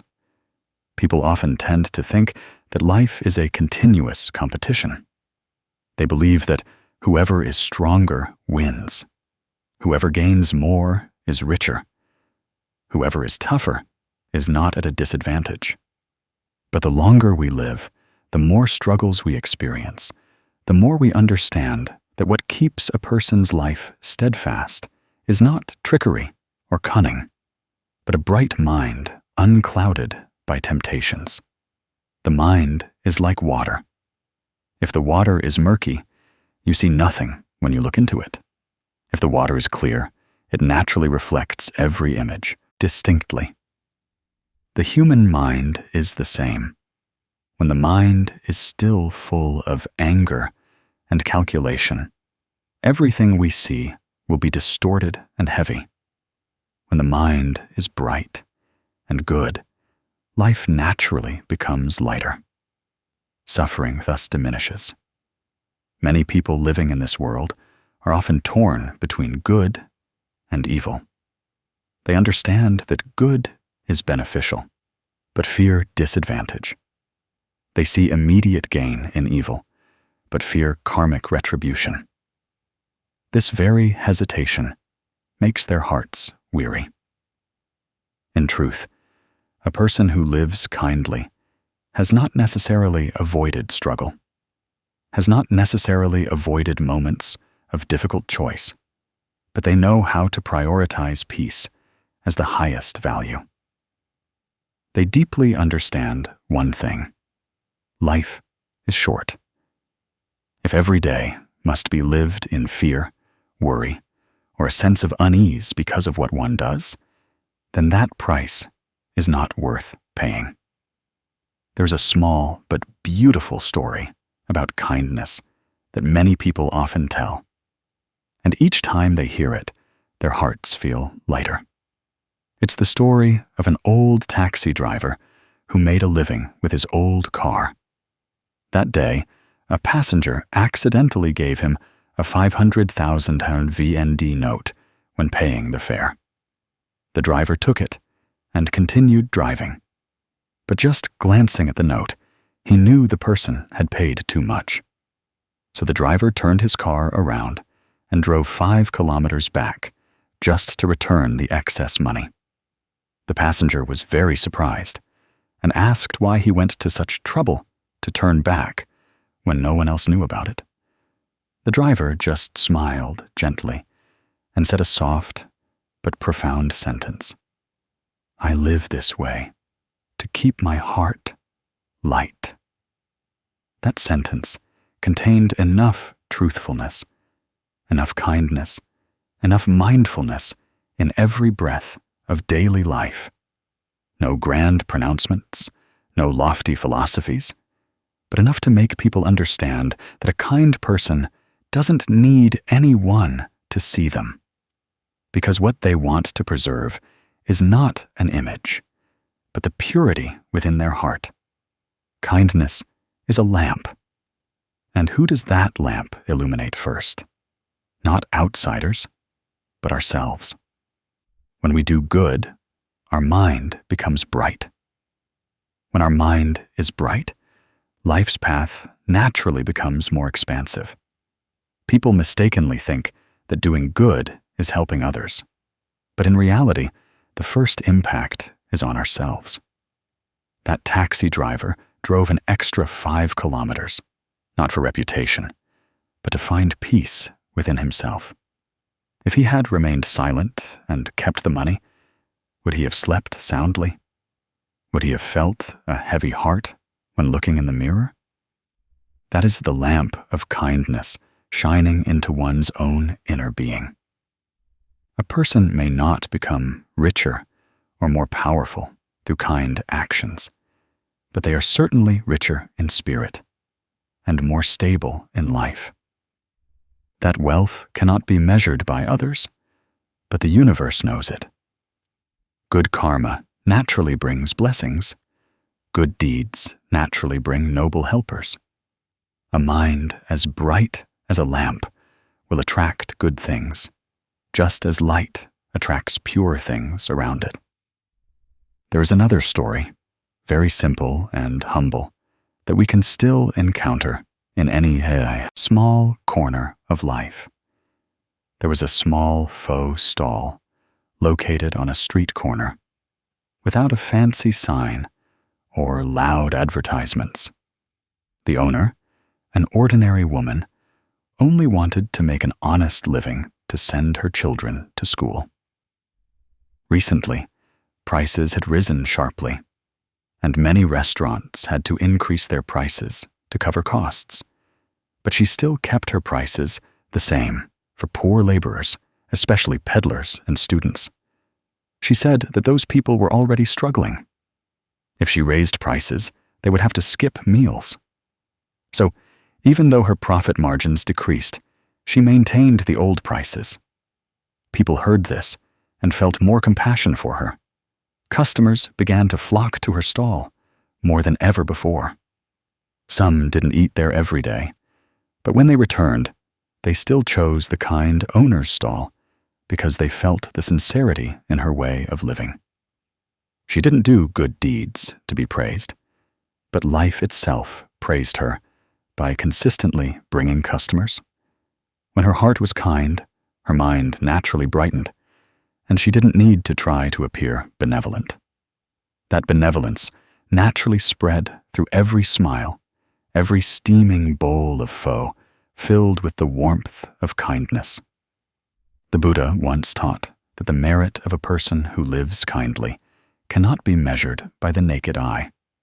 Not everyone who helps others is immediately recognized, but good karma always accumulates silently. Someone asked, "Why do I live well, but my life is still not easy?" The answer lies in the ripening of each seed of goodness. A seed sown today doesn't blossom immediately, but it will certainly blossom at the right time and under the right conditions. In the Upataka Sutta, the Buddha once taught that a person who maintains a kind mind will gain 3 kinds of benefits. First, wherever that person goes, others will trust them. Second, in times of danger, there will always be someone to help them. Third, even when facing storms, that person's mind will automatically know how to return to peace. These 3 things alone are enough to build a stable life. Kindness is not a grand affair, but starts from the smallest things. Keeping a promise to someone is also kindness. Not speaking ill of someone when they are not present is also kindness. Not taking advantage of others out of greed is also kindness. Putting yourself in another person's shoes before acting is also kindness. These small things add up to great blessings. A person who lives kindly for a long time will find their mind as light as a cloud. That person sleeps better. That person experiences sadness, but does not fall into despair. That person walks through life without carrying feelings of fear or heaviness. The Buddha taught that the mind of a good person is like a lotus flower blooming in mud. No matter how deep the mud, the lotus still reaches for the light. A person who lives kindly is the same. They are not tainted by circumstances. If someone wants to practice living kindly, they can start with a very simple exercise. Every evening before sleeping, try to spend a minute asking yourself, what good deed did I do today? Just one is enough. Perhaps it was helping someone pick up a dropped item. Perhaps it was speaking a kind word instead of a harsh one. Perhaps it was controlling anger. Perhaps it was not judging anyone in your heart. One good deed each day is like adding a drop of clear water to the stream of consciousness. Clear water, over time, will surely fill the container. A bright mind, over time, will naturally illuminate one's entire life. That is the accumulation of merit that the ancients often spoke of. When we live kindly, what we receive is not only peace for ourselves, but also a source of good energy for those around us. A kind person inspires others to be kind. A peaceful person makes others less irritable. A kind person makes the living environment gentler. There are people who walk into a room and the atmosphere immediately lightens, simply because they exude a gentle energy. That is a blessing stemming from a kind heart. And when our mind is bright enough, we ourselves become a lamp in the world. Illuminating ourselves first, then others, not for anyone to notice, but for the warmth to spread naturally. The most important message is that a kind person may not necessarily be wealthy, but they are certainly rich in blessings. A kind person may not necessarily achieve brilliant success, but they certainly sleep peacefully every night. A kind person may not necessarily avoid all storms, but they have a place to return to within their heart. And in a human life, having an peace, tranquility, is what truly lasts. If today your heart is still wavering, still wondering whether to choose goodness, or choose what benefits you first, remember that kindness is never the wrong choice. Goodness is like a good seed. Sown in any soil, it will one day sprout. Sown in the hearts of others, you will encounter love. Sown in your own heart, you will encounter peace. Kindness does not make us lose out. It only helps us conquer the most important thing, which is the inner unrest in our mind. And when the mind is at peace, even if life brings storms, we will stand firm like a mountain in the sky. Just live kindly. Whatever others do, let them be. Whatever others say, let them be. Just keep your mind unburdened, your heart unharming, your thoughts without malice. Let time answer. Let good karma lead the way. When the mind is bright, blessings naturally shine. When the heart is kind, noble helpers naturally seek you out. In this ever-changing and impermanent world, the more mature we become, the more we realize that true strength does not lie in loud words or holding on to power, but in the softness of the mind. A rigid branch will easily break in a strong wind, but a flexible branch can bend and overcome even a great storm. Life also operates this way. People who are learned, experienced, and profound often no longer wish to outdo anyone. They don't want to show off, don't want to prove anything, but only want to live gently, to maintain their inner peace. The older one gets, the softer the heart becomes. That is a sign of wisdom. Just like water, water always seeks the lowest place to flow. Water is humble in its low place, virtue in its yielding. The more humble we are, the more life favors us. The softer we are, the more blessings arise. In impermanence, whoever maintains humility maintains themselves. In Buddhist teachings, humility is not bowing down due to weakness, but bowing down due to a deep understanding of the philosophy of human life. Humble people do not consider themselves inferior, but they understand that an oversized ego is the root of much suffering. When the ego is touched, we get angry. When the ego wants to be superior, we become greedy. When the ego refuses to yield, we become deluded. Therefore, the Buddha taught that to cultivate oneself, the first task is to polish the ego. The more one knows how to listen and humble oneself, the more karma one avoids. The less one clings to pride, the more blessings one preserves. Humility is the path to wisdom. For only when we know we are not perfect can we learn more and grow more. Only when we know how to lower our ego can we see a broader perspective of life.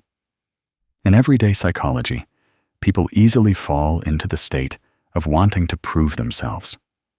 When they do something well, they want others to acknowledge it. When they achieve something, they want others to recognize it. When misunderstood, they want to explain it to the very end. But the more one wants to prove, the more tired the heart becomes. The more one wants to win, the more agitated the mind becomes. In truth, the wisest person is the one who knows when to stop. Taking a step back doesn't diminish us. It helps us see things more clearly. Saying one less word doesn't make us lose out. It helps us avoid unnecessary afflictions. When we know how to listen, others automatically respect us more. When we know how to yield, everything naturally becomes calmer. Humility makes the mind expansive, no longer torn between wanting and having to, between right and wrong, between gain and loss. There is a beautiful story about the humility of a man often called the kindest boss in a small company. One day, he received a report that a batch of goods was short in quantity, causing a customer complaint. Thinking the fault lay with the warehouse department, he entered the staff room with an unhappy face and scolded a young new employee. The employee tried to explain that he had followed the correct procedure, but in his intense stress, he couldn't speak clearly, which made the boss think the employee was denying fault. The boss raised his voice, causing the entire room to fall silent.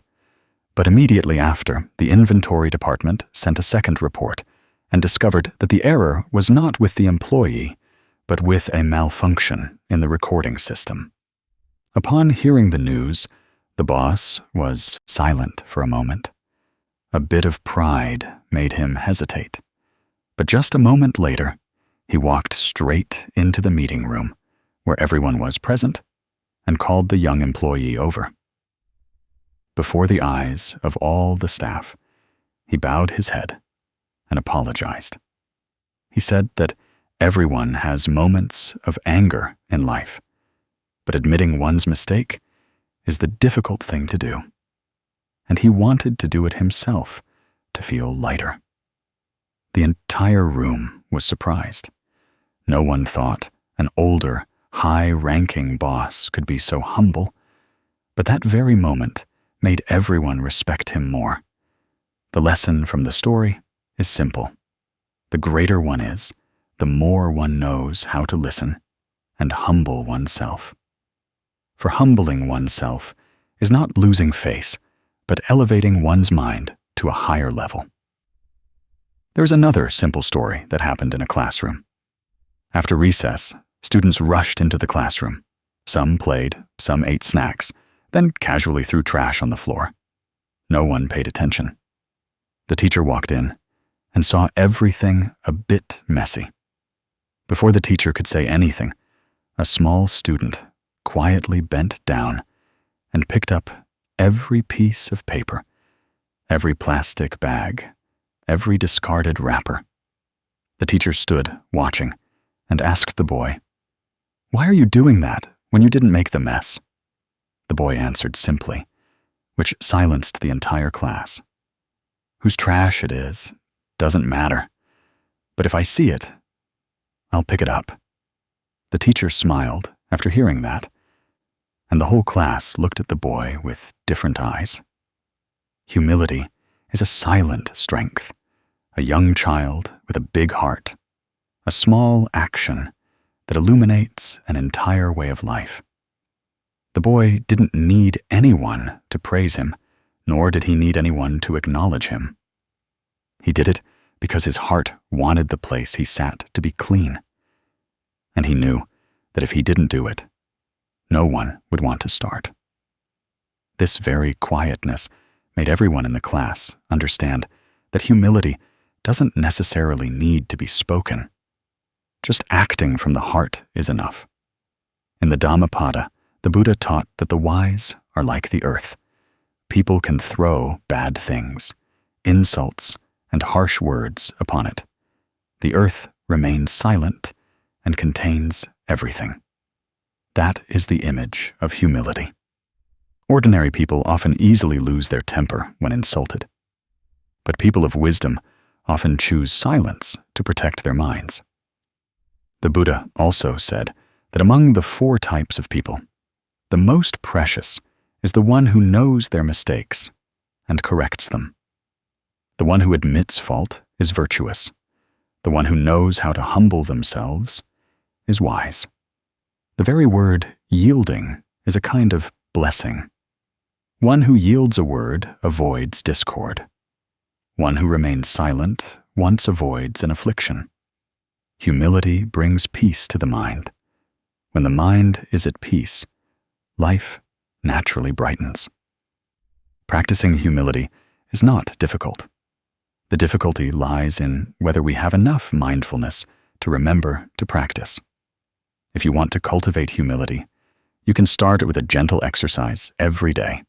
Spend a few seconds listening to someone without interrupting immediately. Try to yield the floor to others in a conversation.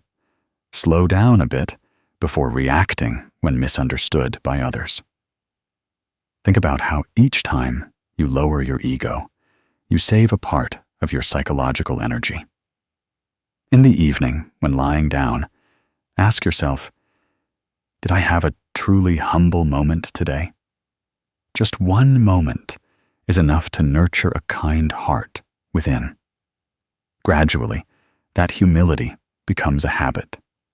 Once it becomes a habit, you no longer try to be humble, but naturally, all your words and gestures become gentle and imbued with wisdom.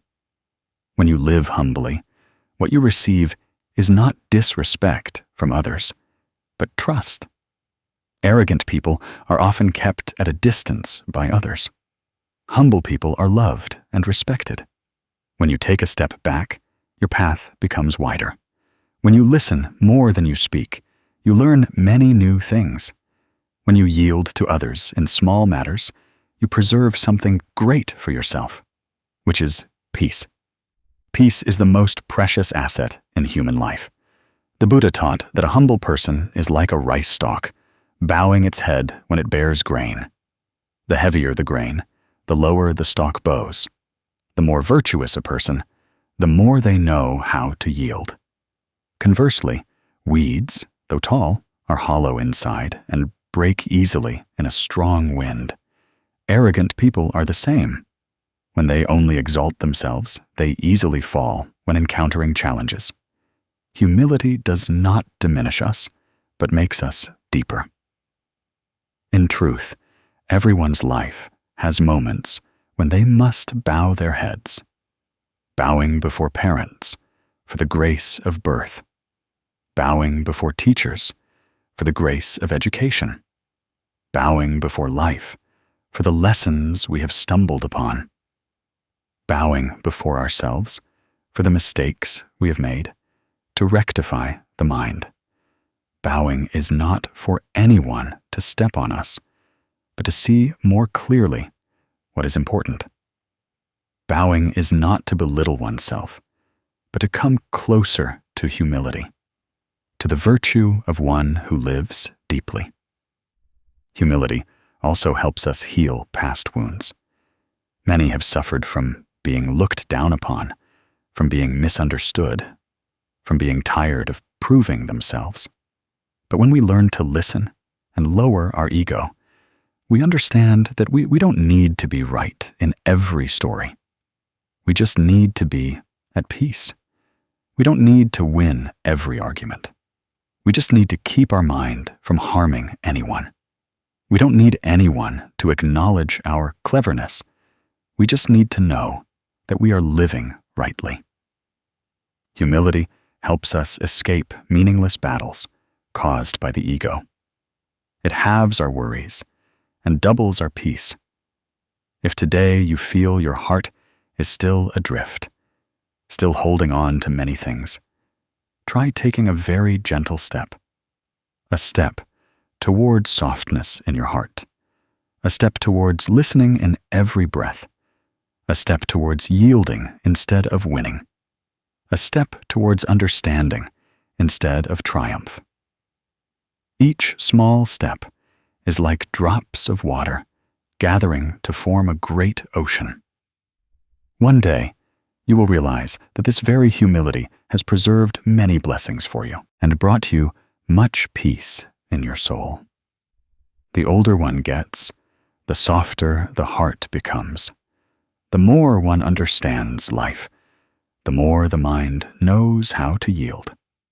The power of humility is not noisy, not ostentatious, but it is as steadfast as the roots of 100-year-old tree standing between heaven and earth. Water seeks the low places. Virtue seeks humility. When we let our hearts settle like a gentle stream, all entanglements will naturally dissolve. All afflictions will naturally subside. Humility is not only a virtue of the wise, but also a light that illuminates each person's life path. We just keep taking gentle steps. We just keep speaking sincere words. We just keep living with a mind that knows how to listen and how to yield. Then life will open doors that we have never seen before. There are times amidst the rush of life when we constantly chase after what we desire, forgetting a simple but incredibly important truth. We are living in the kindness of countless people. In Buddhism, there's a beautiful saying that a grateful person is blessed and a thankful person is wise. The more upheavals we experience, the more we realize that while life is impermanent, human kindness is what endures. The things we take for granted today may be gone forever tomorrow. Therefore, a grateful heart is the way to preserve blessings in a changing world. Gratitude is the way to cultivate wisdom, so that we do not get lost in the currents of anger, greed, and ambition.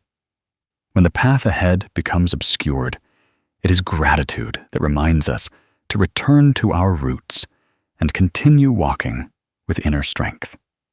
Sometimes we feel that we walk on our own 2 feet, overcoming storms with our own will. But the more we mature, the more we realize that no one can stand firm in life without the support of helping hands.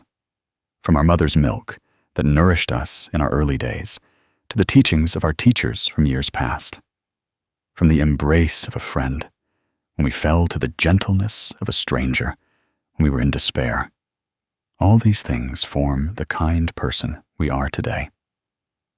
No one is obligated to be good to us. No one owes us anything. Thus, every help we receive is a seed of merit, a karmic connection we have sown over many lifetimes.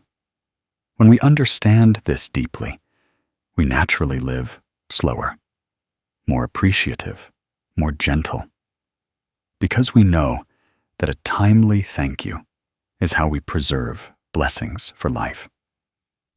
In Buddhist teachings, gratitude is always placed in a very high position. The Buddha once taught that an ungrateful person is the poorest person, for they lose the very source that nourishes blessings. A person who receives kindness but forgets it, who accepts but does not appreciate it, will always have a lacking and restless mind. Like a cracked vase, no matter how many blessings are poured in, they all flow out. But a grateful person, even with a small thing, finds their heart warmed. They do not demand, do not complain, do not weigh right and wrong. Just like a clear pond, a few drops of rain are enough to fill it with refreshing coolness. A person who lives with a grateful heart naturally becomes kind, gentle, and that helps them attract more good things into their life. If we look at life, we will see that people often fall into two common psychological errors. One is taking the kindness of others for granted. The second is only remembering what they haven't received, while forgetting what they have already received. We easily get caught up in a feeling of lack, always feeling that others haven't done enough, haven't been good enough to us. But we don't look at the years they silently sacrificed for us, don't remember the times they helped us through difficult situations. Just as when we were young, we never knew how much our parents sacrificed. As we mature, we are startled to realize that our mother's old dress is very worn, our father's feet are very tired. Yet our parents always smile and say they are fine, that we should just worry about our own lives. Life may change, but parental love is the only thing we will never have a second chance at if we lose it. The story of the mother's old dress always makes many people silent when they remember it. One time, a son returned home after many years of working far away. On his way home, he only longed to see his mother's smile, a simple meal, and the peaceful feeling of his childhood. When he entered the house, he saw his mother busy in the kitchen with a worn-out dress, loose threads, and faded patches from years of wear. His mother still wore it just as she did when he was a child, but now he was grown, working, and understood the hardships of adulthood. He stood silently, looking at the old dress his mother still kept, still wore, still cherished every bit to save for her child. In that moment, he deeply understood that parents' love for their children is never calculating. They might go without food or clothing, but they would never let their children lack. They would always save the best for their children, even if their own share was only the simplest and oldest things. And it was precisely when he understood that his gratitude burst forth, as if awakened after many days of neglecting family love. The story of the old dress is not just a family story, but also an image of countless fathers and mothers in the world. Their worn hands, sleepless nights, meals where the best parts were given to their children. All of this is merit that we cannot count. The Buddha once taught that the kindness of parents is as vast as a high mountain, as wide as the ocean. A person who is grateful to their parents will receive blessings from many lifetimes. For filial piety is the foundation of all goodness. There is no need for grand gestures. Sometimes just a question, a meal, a word of thanks is enough to make parents smile. When we appreciate these small things, we are sowing blessings for ourselves. The Buddha taught that caring for parents is the greatest merit a person can create in life. Because when we are filial, our mind naturally becomes softer, kinder, and brighter. A person with a filial heart is a blessed person. A blessed person finds everything goes smoothly, and their steps are light. Then, at some point, we realize that not only our parents give us precious things. On the long journey of life, there have been people who stood by us at our weakest moments. It could be a teacher, a friend, a stranger, or someone we only met once in our lives. Each act of help has its own value. Each is a piece that makes us who we are today. And the most precious thing is that they help us without expecting anything in return. They simply choose goodness as their way of life. We receive because of destiny, and our gratitude is the way to preserve that blessing for our life and for others. The story of the old teacher is also a beautiful example of gratitude.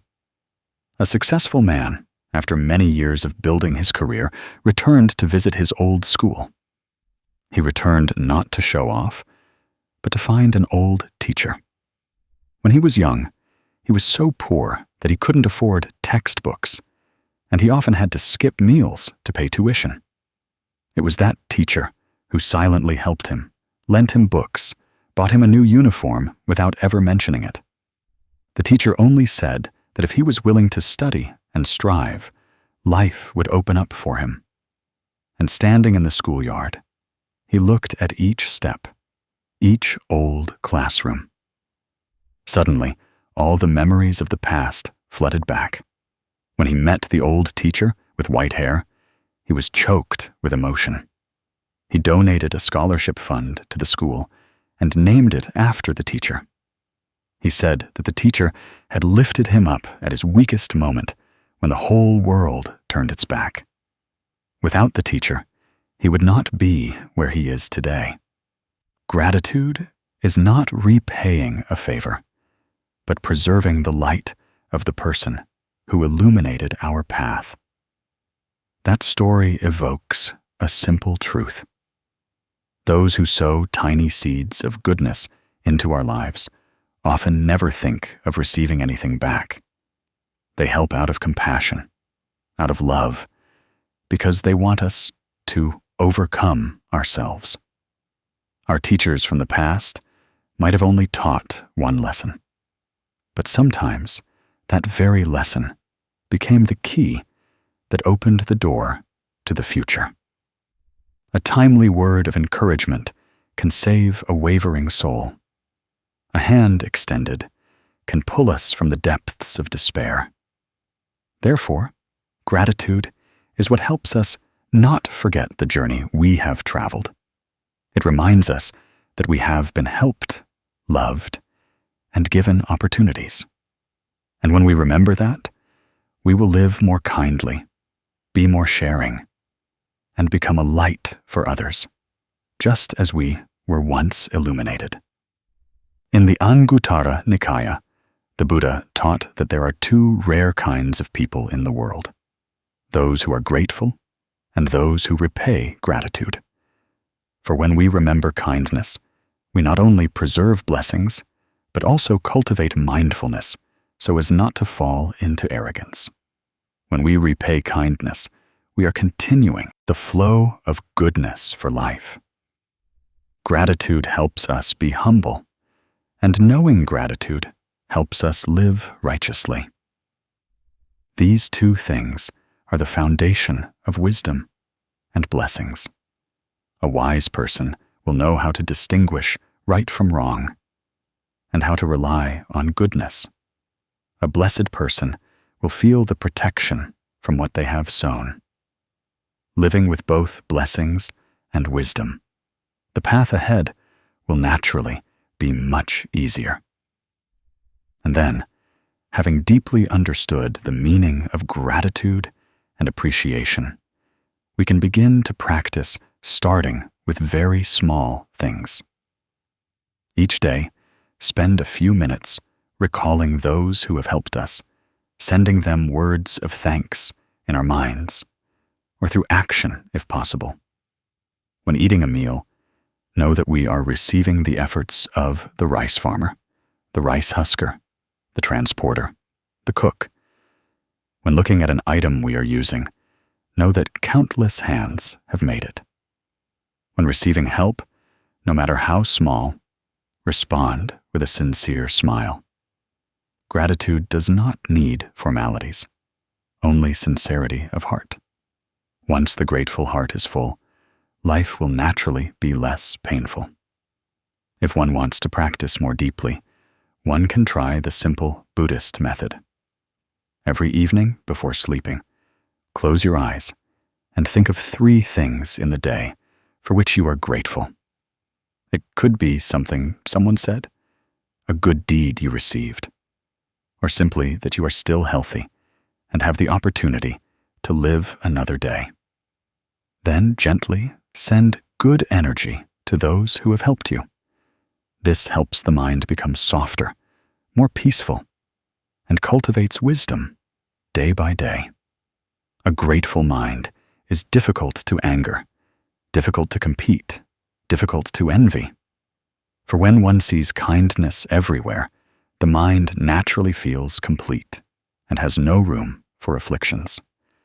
When applied to life, we will see that gratitude becomes a bridge that helps us treat everyone with kindness. We no longer look at anyone with discriminatory eyes, no longer blame this person for being ungrateful or that person for being disloyal, because we understand that everyone who comes into our lives has a reason. Those who help us create blessings. Those who hurt us create wisdom. But no matter what, we are still grateful to them because they have made our lives richer, more profound. And when we live this way, our mind will naturally be lighter, not demanding, not resentful, not wishing for others to change for us. We will simply live kindly, cultivate blessings, cultivate wisdom, and then all good things will find us without needing to be sought. In the end, gratitude is an incredibly wondrous healing therapy. Because when we are grateful, we always remember that we are not alone. We are born from love, nurtured by sacrifice, and grown thanks to helping hands. Even if life sometimes throws us into storms, we still have people to remember, to love, to be grateful for. Just remembering that parents are always there, teachers still hold our image, friends still wish us peace. We will feel our hearts warm, lighten, and from that warmth, we can continue to walk with more stable steps. Thanks is how we preserve blessings. Gratitude is how we cultivate wisdom. And knowing gratitude is how we live each day fully, without wasting any moment of this impermanent life. When we pass through the upheavals of human life, we understand that there are times when our own heart is the most turbulent place.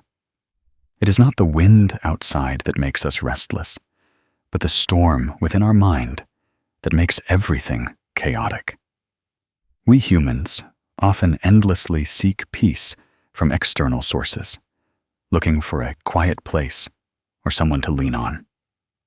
However, the Buddha taught that peace does not lie in external circumstances, but in the mind. If the mind is at peace, the environment is peaceful. If the mind is agitated, even in a secluded mountain forest, we will still feel uneasy.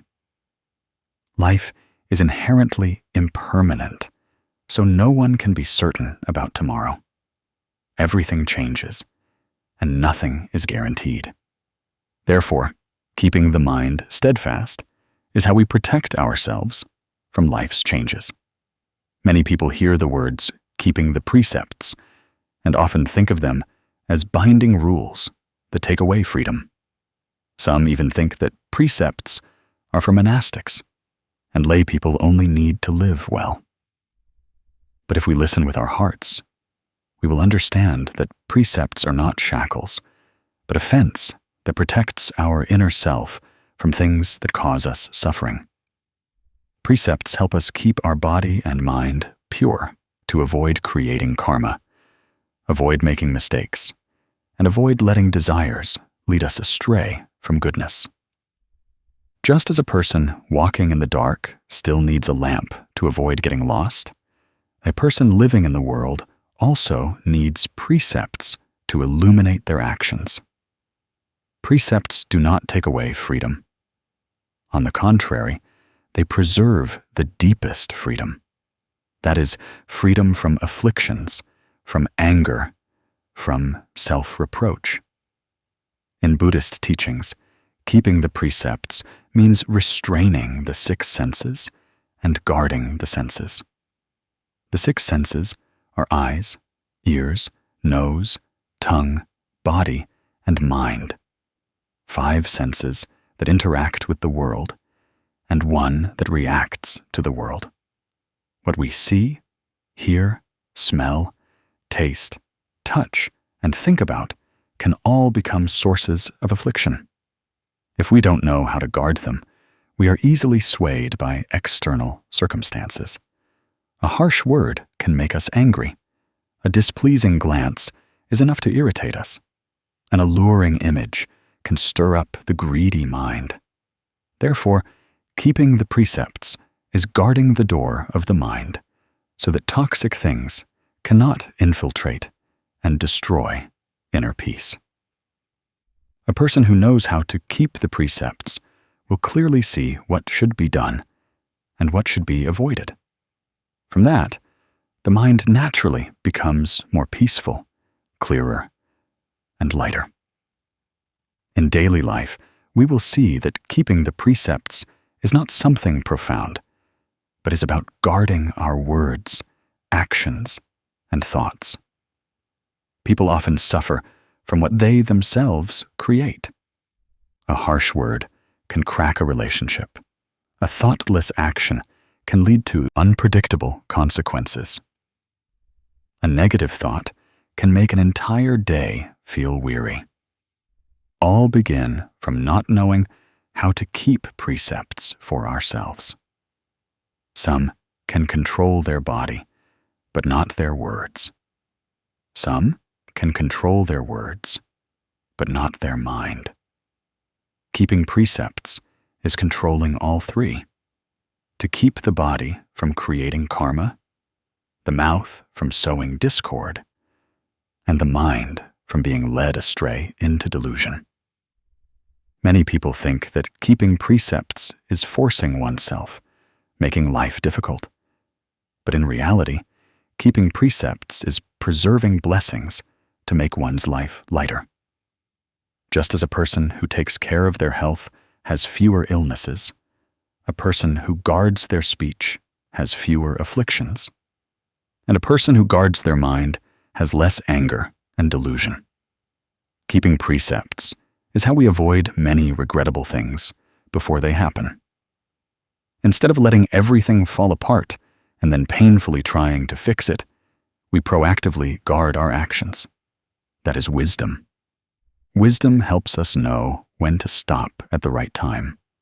Blessings help us stand firm against temptations. And keeping precepts is the path that brings both wisdom and blessings closer to us. A small story about a man who quit drinking for his child reminds us that keeping precepts is also protecting one's family. There was a man who had been accustomed to alcohol since he was young. At first, he only drank for fun. Then it became a habit. And as he grew older, work and life pressures made him turn to alcohol as a way to escape weariness. But each time he got drunk, he was no longer himself. He easily became irritable, shouted, and sometimes forgot what he had said. One day, he saw the frightened eyes of his small child when seeing her father stumble into the house. The child hid behind the door, hands trembling, looking at her father with anxious eyes. That moment was like a strong blow to his heart. He suddenly realized that his drunkenness not only harmed himself, but also hurt the people he loved most. He had allowed a seemingly harmless habit to become his child's nightmare. From that day on, he resolved to quit drinking, not because anyone forced him, nor because of the reproaches of those around him, but because he understood that keeping precepts was protecting his family, protecting his child so she would have a proper father, protecting his wife from silent tears, protecting himself from falling into mistakes. He began to practice living healthier, avoiding gatherings, and spending time with his family. At first, it was very difficult, but each time he thought of giving up, he remembered the frightened eyes of his child that day, and he stood up again, persevering. Gradually, he quit drinking, and his family became warm again. His loved ones trusted him more. His child was no longer afraid. His wife no longer suffered. He became a strong man in a very different way. Not strong because of muscles or loud words, but strong because he knew how to restrain and guard himself. The lesson he left behind is that guarding oneself is preserving blessings. These blessings are not only for oneself, but also spread to those one loves. In life, there are also many people like the young female employee in the next story. She was straightforward, but often short-tempered. If anyone said something slightly disagreeable, she would react immediately. Her words sometimes were like unintentional knives, hurting others. Because of this, colleagues avoided her. Friends became fewer, and even her family couldn't escape moments of distress. She didn't understand why people gradually distanced themselves from her, and she understood even less why, even though she didn't want to cause trouble, things around her kept becoming complicated. One day, after accidentally saying something that made a colleague cry, she realized the problem wasn't with others, but with her own words. She began to read books, listen to Dharma talks, and coincidentally heard the Buddha teach that words are like arrows. Once shot, they cannot be retrieved. Words can save people, but they can also cause pain. A kind mind leads to kind words. An angry mind leads to angry words. She suddenly understood that to change her life, she had to change her own words. From that day on, she practiced guarding her speech every day. Before answering a question or reacting to something, she practiced pausing for a few seconds to see what kind of mind she was speaking with. If her mind was agitated, she chose silence. If her mind was unstable, she took a deep breath before speaking. Gradually, she felt a change. Arguments decreased, colleagues began to be friendlier, and her family became more harmonious. People preferred to be near her because she was no longer as harsh as before. She became a gentler, more lang nge, listening, version of herself. Her mind also became lighter, little by little, each day. The lesson she concluded was, guarding words is guarding the mind. Guarding the mind is preserving blessings. These stories show us that keeping precepts is not far-fetched at all.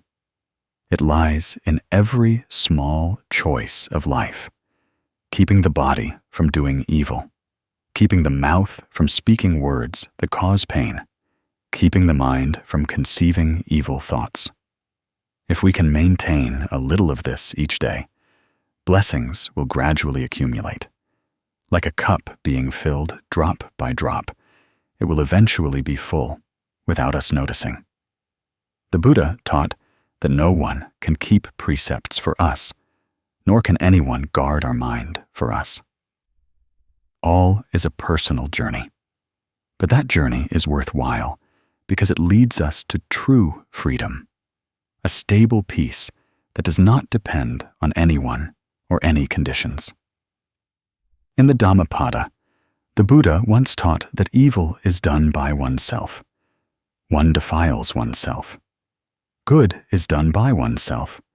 One purifies oneself.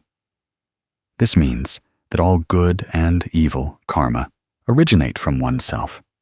No one harms us more than our own carelessness in body, speech, and mind.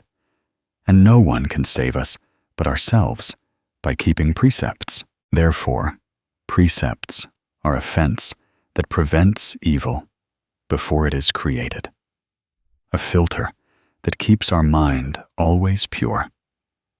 If you want to start practicing keeping precepts right from today, there is a very simple but effective exercise. Every evening before going to sleep, spend a few minutes reflecting on your day. Did I say anything today that saddened someone? Did I do anything that made someone uncomfortable? Did I think anything that was not wholesome? When you see a mistake, gently acknowledge it and tell yourself that next time you will do better. Don't blame yourself. Don't condemn yourself. Just being a little better each day makes keeping precepts not difficult at all. When the mind is always illuminated by awareness, we will know how to guard ourselves against things that can cause suffering. Another practice is to pause before every action. When about to say something, ask yourself, do these words need to be said? When about to do something, and ask yourself, does this action come from a kind heart? When a thought arises, examine whether it comes from greed, anger, or delusion, or from understanding and love. Such a brief pause is enough to help us avoid many regrettable things. Many people, after practicing this, have felt very clear changes. The body makes fewer mistakes, the mouth speaks fewer wrong words, and the mind thinks fewer wrong thoughts. And when all three are adjusted, life naturally becomes more harmonious. Looking deeply into the message of healing, we will see that keeping precepts is how we live peacefully amidst a changing world. Those who do not guard themselves often live in regret and fear because they know what they do is wrong. In contrast, those who keep precepts are serene because they have nothing to hide, nothing that makes them restless. Keeping precepts is preserving the purity of the mind. Once the mind is pure, afflictions can hardly infiltrate. Keeping precepts is also preserving freedom. Freedom from bad habits, from temptations, from thoughts that cause self-suffering. A person who keeps precepts can stand firm against storms because they have an inner support. No one can sway them with temptations or provocations. They know what they are doing and why they are doing it. Applying precepts to life also helps us build a beautiful character.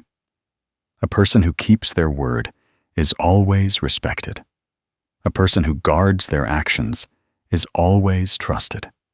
A person who guards their mind is always loved. From that, relationships become better.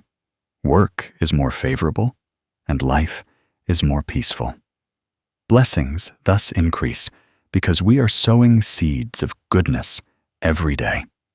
And the most important thing is that we ourselves feel lighter, not caught in negative whirlpools. Our journey thus becomes brighter, lighter, and more joyful. Life is inherently impermanent, so every day that passes is precious. If we know how to keep precepts right now, we have sown good seeds for ourselves to reap good fruits in the future. Keeping body and mind from creating karma, keeping speech from causing harm, keeping the mind from being entangled in anger, These three things are enough to help us pass through life as lightly as a cloud, without heaviness, without suffering. Everyone will eventually have to walk their own path. But if we carry precepts as companions, that path will have more light. For where there are precepts, there is peace. Where there is peace, there is happiness. Keeping precepts is guarding the mind. Guarding the mind is preserving blessings. Preserving blessings is preserving our own future and that of those we love. When we understand this, keeping precepts is not a burden, but becomes the joy of one who knows how to live kindly and cherish this life. My dear friend, perhaps all of us have had a quiet moment amidst the hustle and bustle of life, and suddenly wondered where we are going, what we are keeping for ourselves, and what we are losing to life. When born, people grasp nothing with their hands. When they depart, they carry not even a grain of rice. Yet throughout the journey between those 2 points, we burden our hearts with so much worry, craving, anger, fear of loss, fear of disadvantage. Life is like an inn. We come here for a limited time.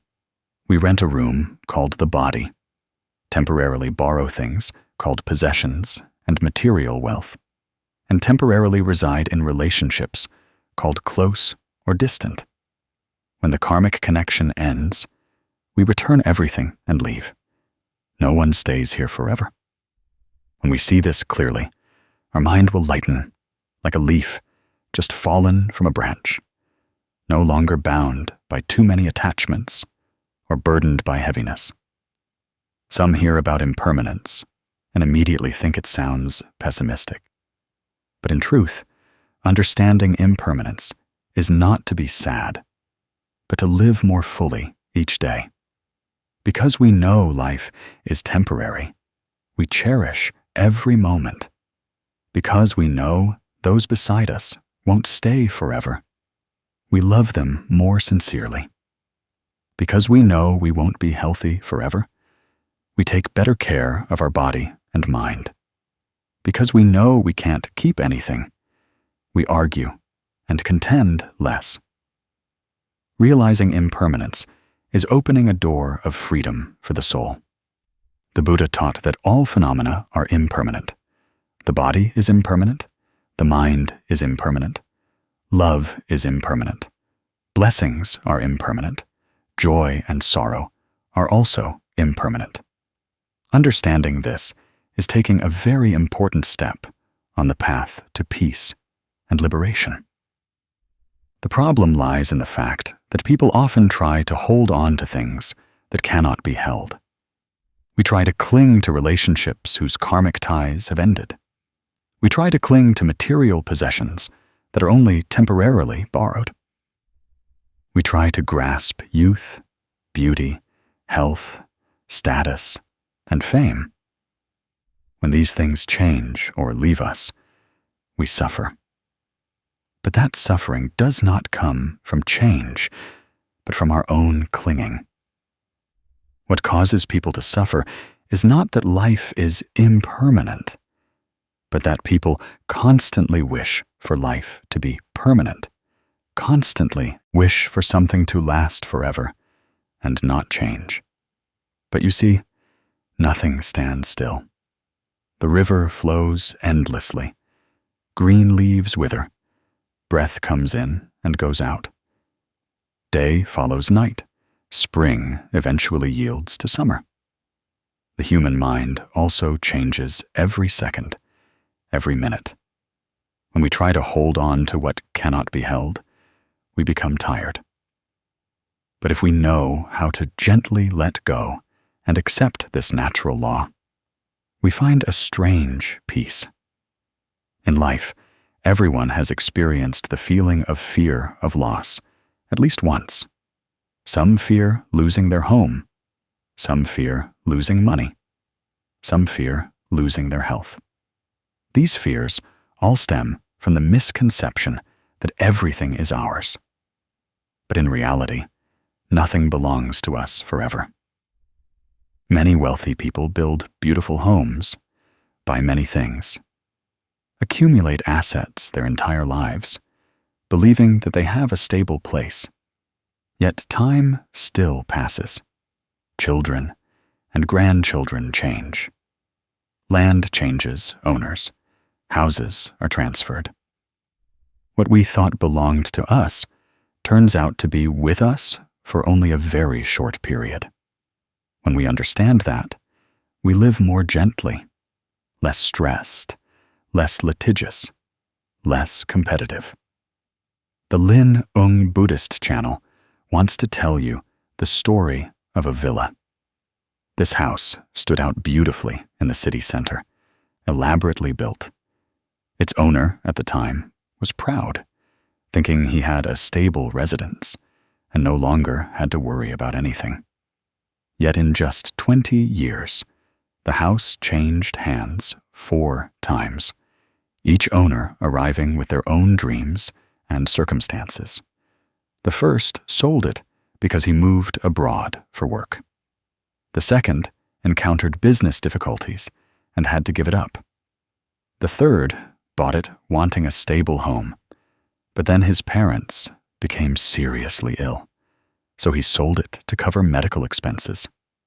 The fourth bought it because he liked the location, but a few years later, he had children and needed more space, so he moved again. 4 people, 4 stories, and all of them once thought they would live there for a long time.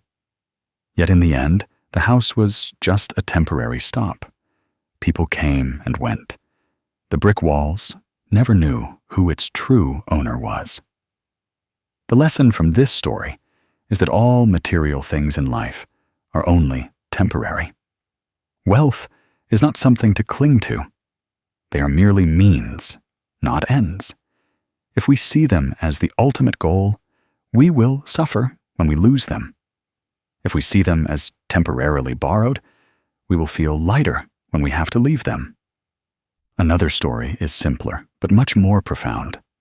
Every morning, a person walked past a gate and saw a small flower blooming brilliantly in front of the fence. That day, the flower was so beautiful, it made people smile. But just 1 day later, upon returning, the petals had withered. The person looked for a long time, then sighed softly, realizing that human life is also like that flower, beautiful, then fading. How long or short one lives is not as important as whether one is blooming genuinely today. One breath is enough for everything to change. The small story, however, brings a bit of awakening to the listener. We don't need to wait until we are seriously ill or face a crisis to realize we are living in impermanence. Just observing a petal, a raindrop, a cloud is enough to see that everything is constantly arising and ceasing. In the Diamond Sutra, the Buddha taught that all conditioned phenomena are like a dream, an illusion, a dewdrop, a bubble in water, a flash of lightning. Dreams awaken, dew dissolves, reflections fade, bubbles burst. These images are not meant to make us pessimistic, but to help us understand that what we think is real is extremely fragile. Having understood this teaching, we will no longer suffer too much when something disappears from our grasp. We will no longer blame life for being unfair or others for being unfaithful. We will simply know that everything comes and goes according to conditions. Whom we meet, whom we lose, what we have, what we lose, are all natural flows of karmic connections in life. Many people feel anxious when they hear about impermanence, but impermanence is not just loss. Impermanence is also an opportunity for change. Today we suffer. Tomorrow we can be happy. Today we fail. Tomorrow we can succeed. Today we make a mistake. Tomorrow we can start over. Because of impermanence, life has rebirth. Because of impermanence, people can improve themselves. If everything were fixed, no one would grow. Impermanence is the motivation for us to return to practice, live kindly, abandon evil, and do good. Because everything can change at any moment, people need to live mindfully in every small action. There is a small exercise that many Zen masters still teach beginners of mindfulness. It is to spend a minute each morning before starting a new day, looking deeply at one's breath and silently reminding oneself that today is a precious day. Today, we can still breathe, still walk, still see our loved ones. Today, we can still work, still learn, still experience. Each such moment will not return a second time. When we clearly realize this, we will naturally treat life with appreciation. We will be less angry, less greedy, less argumentative. Because we understand that everything we try to hold on to today will eventually change. If you are going through a difficult period, try practicing a simple thing. In the first few minutes of the day, sit still and place your hand on your chest. Feel your heartbeat. Feel your breath coming in and going out. Ask yourself, what am I sad about? What am I worried about? Then gently remind yourself that it too is impermanent. Sadness is impermanent. Worry is impermanent. The flow of people passing through our lives is also impermanent. Therefore, don't let your mind be dragged along for too long by things that are only momentary. When you can see everything in the light of impermanence, you will walk gently, like a person with less baggage who is therefore more energetic. On the long road, the person who understands impermanence is the one who knows how to live fully. They don't waste time complaining. Don't waste energy competing. Don't harbor too much resentment in their hearts. They love with all their heart. They are grateful for life, even when life doesn't go their way. They see everything with mindful eyes. So even amidst chaos, they maintain serenity. Not because they have fewer things to worry about, but because they understand that the nature of life is change. Understanding that is the key that opens the door to liberation from much suffering. The message I want to send you is to live like a traveler passing through an inn. Appreciate the present moment. Treat kindly those who share this temporary abode with you. When it's light, smile, open the door, and step out.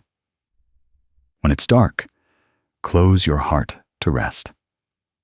Don't try to hold on to what isn't yours. Accept what cannot be changed. Gently release relationships that have run their course.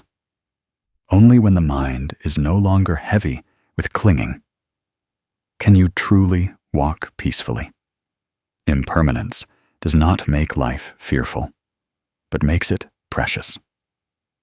Realizing impermanence, we know how to enjoy peaceful moments with loved ones. Realizing impermanence, we know how to speak kind words before it's too late. Realizing impermanence, we know how to stop and embrace ourselves when tired. Realizing impermanence, we know that waking up each morning is an invaluable gift. When we live with such insight, life is no longer a series of days chasing what we want, but a journey of appreciating everything we have. So remember that this body will change. possessions will disappear. Loved ones will eventually depart. The only thing that can go with us is the good karma we have sown and the peace we have nurtured in our minds. Live each day deeply, as if tomorrow is not guaranteed to be repeated. Love fully, as if today is the last chance to say a kind word, and know how to let go of heavy things, as if you are just a guest leaving an inn after a temporary stay. My dear friend, there is one thing in life that almost all of us know, but rarely stop to think deeply about. That is that human life flows quickly, like a current of water. Just yesterday, healthy. Today, already tired. Just yesterday, confident in one's position. Today, already changed. Just yesterday, full of laughter. Today, already silent. All these things make us easily realize a truth. Nothing stands still. Nothing stays with us forever. Life constantly reminds us in many ways that this place is just an inn we visit. We arrive with empty hands, and we leave the same way. If we understood this sooner, we would have been much lighter. The Buddha called this operation impermanence, the continuous change of body, mind, circumstances, and the people around us. Sometimes we hear about impermanence so many times that we think we understand, but in reality, we only understand it conceptually, not with our hearts. Because if we truly absorbed it, perhaps we would have lived differently. We would not cling to external things and then suffer when they are lost. We would not place blind faith in material things that easily change, and we would know how to cherish every good deed we sow into life, because that is what truly follows us throughout the long journey. In Buddhist teachings, there is a famous story about 4 wives. The story is not about women or men in the conventional sense of daily life, but uses the image of 4 wives to represent 4 things that every human being possesses. The first wife represents the physical body. The second wife represents wealth. The third wife represents loved ones and relationships. The fourth wife represents karma. We love and care for the first 3 wives, clinging to them and spending our entire lives chasing after them. But in the end, all 3 leave us. Only the fourth wife is absolutely loyal, accompanying us from birth until we close our eyes, and continuing to follow us into future lives. That is the karma we have created. Good karma uplifts us. Bad karma drags us down. No one can carry karma for us. No one can escape their own karma. Karma is like a shadow. Wherever we go, it follows. Whatever we do, it leaves its imprint in our mind. When we understand this profoundly, we will no longer waste time on meaningless things and will no longer squabble over petty gains and losses. We will no longer blame life for being unfair. We will clearly see that every action we take contributes a brick to building our own life. The real suffering of humans begins when we prioritize these 4 wives incorrectly. We love our body, but sometimes indulge it with harmful habits. We love our possessions to the extent of seeing them as the sole salvation of our lives. We maintain relationships with a possessive emotion, but few remember to care for the fourth wife, karma. Few spend time nurturing their mind. Few listen to their own inner life. People chase after external things too much and forget to sow goodness within. Only when they encounter upheavals do they suddenly ask themselves, why has life brought me here? To help you feel this more deeply, the Lin Buddhist channel wants to tell the story of a man who dedicated his entire life to work. He was born into poverty, so from a young age, he harbored a strong desire to overcome it. He threw himself into work with all his might, staying up late, waking up early, struggling in the world to build his career. Once he achieved a little success, he became even more convinced that wealth was what determined his worth. Therefore, he loved his work like a man loves a beautiful wife. He always thought about it, nurtured it, sacrificed his health and personal time for it. He was also a person who valued friends highly, so his social relationships were always extensive. He helped anyone who asked, wanting to maintain his image and be recognized. As for his body, he protected it by eating many supplements, but paid no attention to his mind. He had never truly cultivated a good heart. He had never stopped to reflect on the cause and effect of his actions. One day, a sudden illness appeared, causing him to collapse. Those he had once cared for in society only visited a few times and then faded away. The work he once loved, like a precious wife, now no longer needed him much. The assets he had accumulated for so long could only be used to pay hospital bills and medicine. His body, the first wife, was then so weak that it could not serve him in any way. He lay on his sickbed and realized that the 3 wives he had once valued most had all abandoned him at his weakest moment. Only karma remained. The good and bad deeds he had done throughout his life suddenly became the clearest mirror. It was then that he understood the Buddha's teaching that karma follows us the longest. All his efforts for external things could not save his heart, which was confused before the final turn. He had spent his entire life building everything, except for cultivating a pure soul and lasting good karma. The second story is about a young girl who craved fame. From a young age, she dreamed of standing out. As an adult, she used money to build her personal image. She always appeared before crowds with a perfect appearance. She loved to be praised, to be noticed, to be known by many people. Fame became the biggest goal in her life. She regarded it as the second, third, and first wife of her life. But she neglected her inner self. Her good heart was rarely nurtured because all her time was dedicated to competition. She always wanted to be better than others, to climb very fast, to be glorified. After many years of chasing glory, she gradually became tired, but still tried because she feared losing her position. One day, she failed in an important project. Social media criticized her. Friends distanced themselves. Her company turned its back.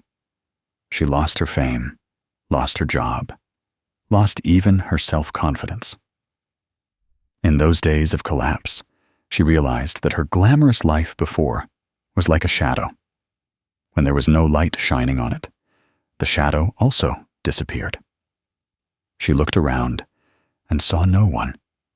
Yet, strangely, during that difficult time, the people she had once helped selflessly appeared.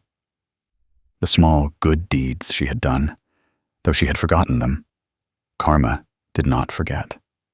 There was a person she had helped by giving them food when they were struggling. There was a person she had encouraged when she saw them sad. There was a person she had shared a few sincere words with out of compassion. These moments of kindness now returned to support her precisely when she needed it most. She understood that karma is like fragrance carried by the wind. Wherever you sow it, it follows you there. Success or failure is just a context. Karma is the true companion. These two stories remind us of one thing.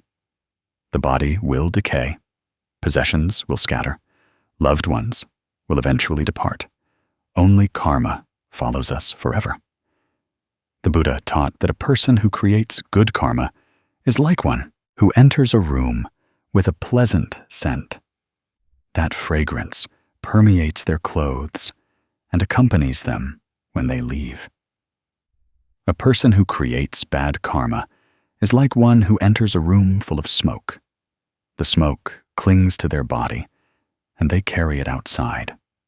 No one sees it immediately, but gradually it will become evident in their life. The Anguttara Nikaya has a passage that says karma is each person's own property. No one can share it or bear it for us. Just as one who plants mangoes will pick mangoes, one who plants chilies will pick chilies. What is sown is what is reaped. That is an undeniable truth. If you understand karma in this way, you might ask yourself how to cultivate good karma in daily life. The answer is very simple. In every thought, word, and action, we have an opportunity to sow a seed. Whether the seed is good or not depends on our choice. We can start by practicing smiling more, speaking more kindly, doing the smallest good deeds. We can practice patience in the face of adversity. Practice letting go of unnecessary things. Practice putting ourselves in others' shoes to understand and empathize. These things are not grand, but have a very powerful effect in cultivating good karma. Just as every day we burn an incense stick, eventually the whole room will smell fragrant. Every good deed, no matter how small, is an incense stick offered to our own life. A small but useful exercise to practice is every evening before going to sleep. Spend a few minutes reflecting on your day. Ask yourself, did I say anything today that hurt someone? Did I think anything that was wrong? Did I do anything wrong? Then also ask yourself, what good have I sown? Have I helped anyone? Have I maintained inner peace? This kind of contemplation is the most powerful way to nurture good karma because it helps us be more mindful, to know where we made mistakes so we can correct them tomorrow. Everyone we encounter in life reminds us of karma. Those who cause us suffering are helping us see the bad karma that needs to be dissolved. Those who bring us joy are helping us see the good karma that is bearing fruit. After all, the most important message I want to convey to you is to live kindly right now. Living kindly is not to be praised, nor to seek any reward. Living kindly is for ourselves to be at peace. Because when we cultivate good karma, we are building a strong bridge for our future. When we do evil, even if others don't know, our mind cannot deceive itself. That very mind will bring us unrest. A person who lives kindly sleeps soundly. A person who lives wickedly finds it hard to rest. That is a very natural law. Karma does not abandon us, nor does karma punish us. Karma is merely a reflection of what we have sown. Understanding this, we no longer fear karma, but know how to live so that karma becomes a companion instead of a burden. When we do a good deed, we are sending a beautiful letter to our future. When we avoid a bad deed, we are removing a stone from the path we will walk. Therefore, start today with the smallest things. Keep a kind heart. Speak gentle words. do good deeds. That is how you care for the fourth wife, the only one who will accompany you forever. Everything else comes and goes. Only karma remains. And when good karma is abundant, your life will be as light as a cloud, as bright as the sun, and as joyful as one who has just laid down a heavy burden carried for too long. Life is inherently impermanent and changes every moment, like water flowing through one's fingers. It cannot be grasped, nor can it be resisted. Only after passing through years and months do people understand that nothing in this world truly belongs to us. Even the emotions we think we control. Sometimes we are happy, sometimes sad. Sometimes our hearts surge with a strong wave that we cannot suppress. Among these waves, anger is the most ferocious, capable of drowning an entire lifetime if we are not mindful enough to see through it. So this section is like a journey deeper into oneself, to listen to the mind, to understand where we are hurting, and to learn how to heal from within. There are times when we look back and cannot believe that a small comment from someone could make us so angry that our face turns red and our ears burn. Sometimes a very old incident suddenly resurfaces, making us resentful of someone who hurt us long ago. Anger is like a spark hidden beneath layers of ash. We think it's extinguished, but just a gentle gust of wind from life is enough to make it flare up again. The Buddha taught that anger arises from ignorance and ego clinging, from not understanding the nature of life, and from thinking that we must be right, we must be superior, we must be satisfied. The more we cling to the ego, the more easily we become angry. When the ego grows, the space for compassion shrinks. Ultimately, the mind is left only with defense and reaction. If we are willing to look a little deeper, we will see that anger does not arise spontaneously. It starts from very human psychological states. When work is stressful, when pressure weighs heavily, when expectations are not met, when we feel belittled, insulted, or abandoned. When people are hurt, they often react by lashing out. Anger is a layer of armor that many people wear to feel stronger. But in reality, that very armor makes us heavy and distances us from those we love. Deep down, every fit of anger is an expression of unhealed pain. We hurt, so we get angry. We are weak, so we get angry. We are afraid, so we get angry.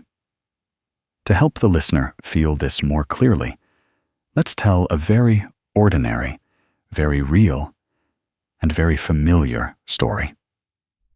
The story of a short-tempered father. He was the pillar of the family, leaving early and returning late, with work pressure like a mountain on his shoulders.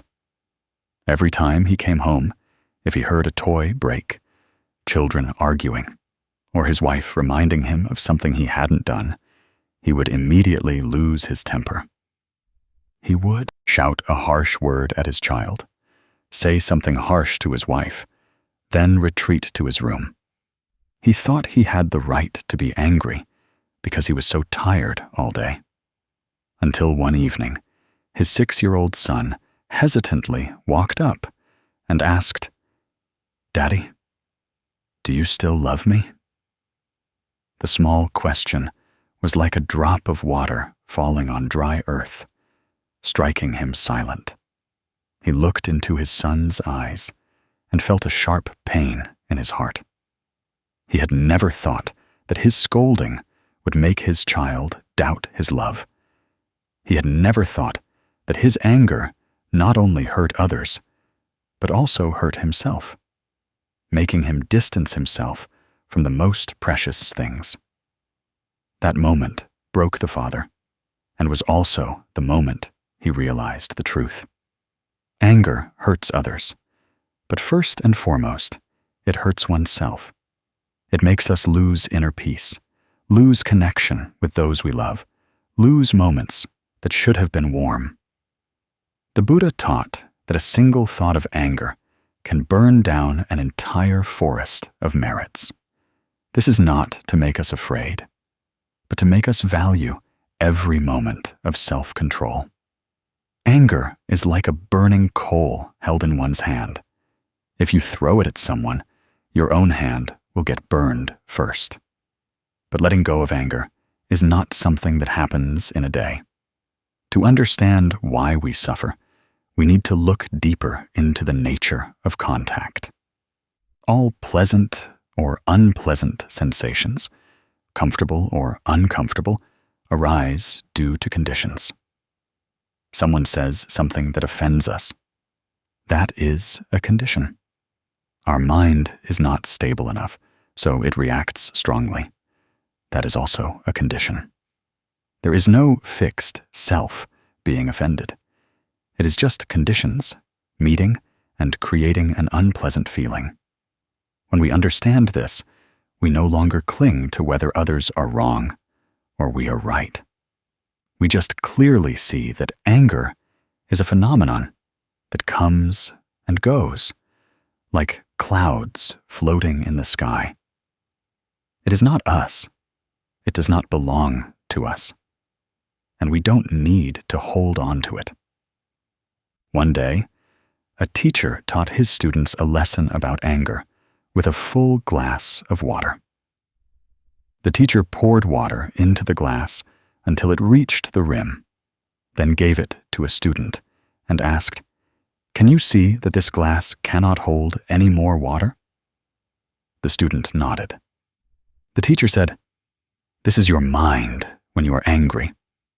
When the mind is full of irritation, resentment, and afflictions, just one more drop will make it overflow. If you want peace, you must pour some out. And the way to pour some out is mindful breathing."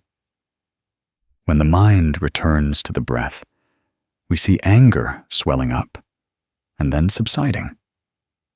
It loses its power. When we realize its true nature is merely a temporary emotion. The sutras teach that one who can control their anger is stronger than one who wins 100 battles. Defeating others only brings a little pride, but conquering oneself brings lasting freedom. When we recognize the emotion arising within us without immediately reacting, we are opening the door to wisdom.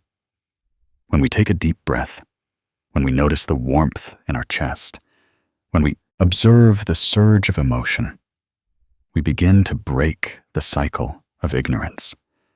We are no longer dragged away by instinctive reactions. We become the master of our own mind. Practicing contemplation of cause and condition is a very good way to eliminate anger.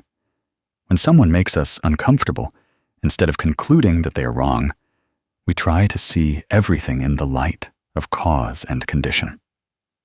Perhaps that person is also under their own pressure. Perhaps they have also been hurt before. Perhaps their words were not directed at us. It's just that our mind is weak, so it's easily affected. When we contemplate in this way, we naturally feel lighter. We are no longer the one who is offended, but become someone who understands and empathizes. Along with that, mindful breathing is a very powerful remedy that helps calm anger. Just sit quietly for a minute, place your hand on your chest, and pay attention to your breathing, and you will see the mind, like muddy water, gradually settle. Anger no longer surges, but softens. When we breathe in, we are aware that we are in contact with ourselves. When we breathe out, we let go of what is heavy in our mind. Gradually, we will find that our breath is strong enough to extinguish anger, as taught by Zen masters. The mind of compassion is also a key that helps us deal with anger. When we know how to look at everyone with eyes of understanding and love, anger finds it difficult to grow. When we see that the other person is also suffering, we cannot stay angry with them for long. The Buddha taught that a person who does wrong is a suffering person. If we understand the suffering of others, our heart will open. When the heart opens, anger naturally dissipates. Compassion is not weakness, but the strength of one who clearly understands the nature of life. A compassionate person is not easily hurt by anyone's words or actions because they know that everyone is on their own journey of learning. Finally, understanding the impermanence of contact helps us no longer cling to anger. All emotions come and go. No emotion stays forever. No matter how great the anger, it will eventually subside. If we are patient enough to wait a few more minutes, we will see it disappear as if it never existed. When we understand impermanence, we are not drawn into temporary reactions. We stand firm like a pine tree on a mountain. When the wind is strong, it bends but does not break. When the wind passes, it stands upright again, still green, still alive, still at peace. If you want to practice immediately, try a simple exercise. When someone makes you angry, before speaking or acting, place your hand on your abdomen and take a deep breath. Acknowledge that you are angry. Then exhale very slowly and tell yourself that this anger is just an emotion, not your true self.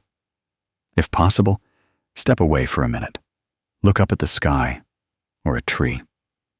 When you return, you will be different, and the anger will also be different. You will have conquered yourself. The message I want to send you is truly gentle. Forgiveness is not because the other person deserves to be forgiven, but because your heart needs to be light. Letting go of anger is not for anyone else's benefit, but for your own peace. When we choose love instead of anger, we are choosing peace for our lives. A person who knows how to abide in compassion and mindfulness is truly free amidst a life of many changes. If one day you feel anger rising, remember the Buddha's teaching that your mind is like a lake. When the wind blows, the water ripples. When the wind stops, the water becomes clear again. Just quiet yourself, and your mind will return to its inherent state of peace.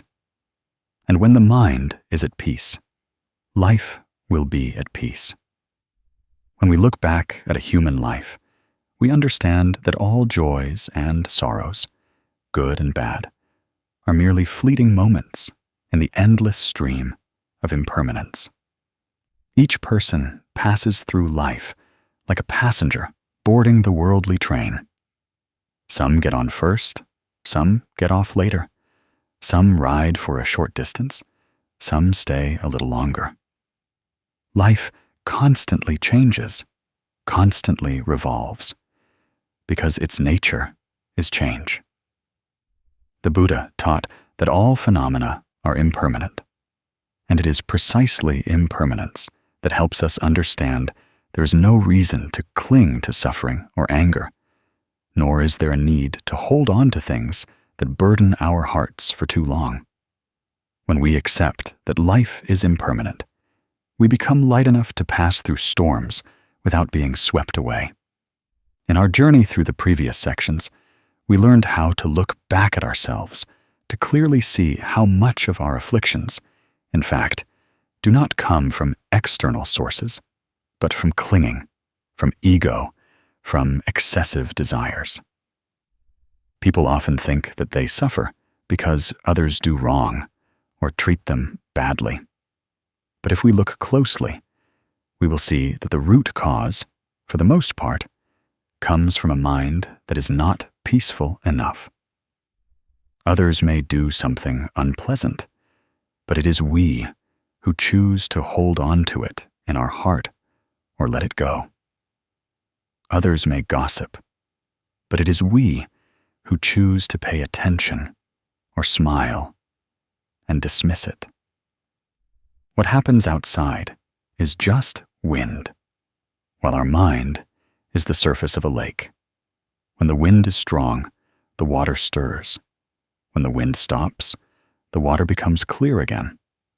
The question is whether we know how to keep our mind's lake peaceful. This final section is like a gentle reflection on the journey we have just taken. We talked about abandoning evil, meaning staying away from things that harm ourselves and others. We talked about doing good, meaning sowing good seeds in every thought, word, and action. We looked back at greed to let go of excessive desires. We learned to understand anger so it no longer controls us. We realized the meaninglessness of gossip so as not to be caught up in arguments. And above all, we learned how to keep our mind peaceful amidst a life of many changes. Life has a very particular rule. When our heart still has many desires, we are easily hurt. When our heart still compares a lot, we easily become dissatisfied. When our heart still wishes to win, we easily become angry. But when our heart is expansive enough, we see that everything becomes small.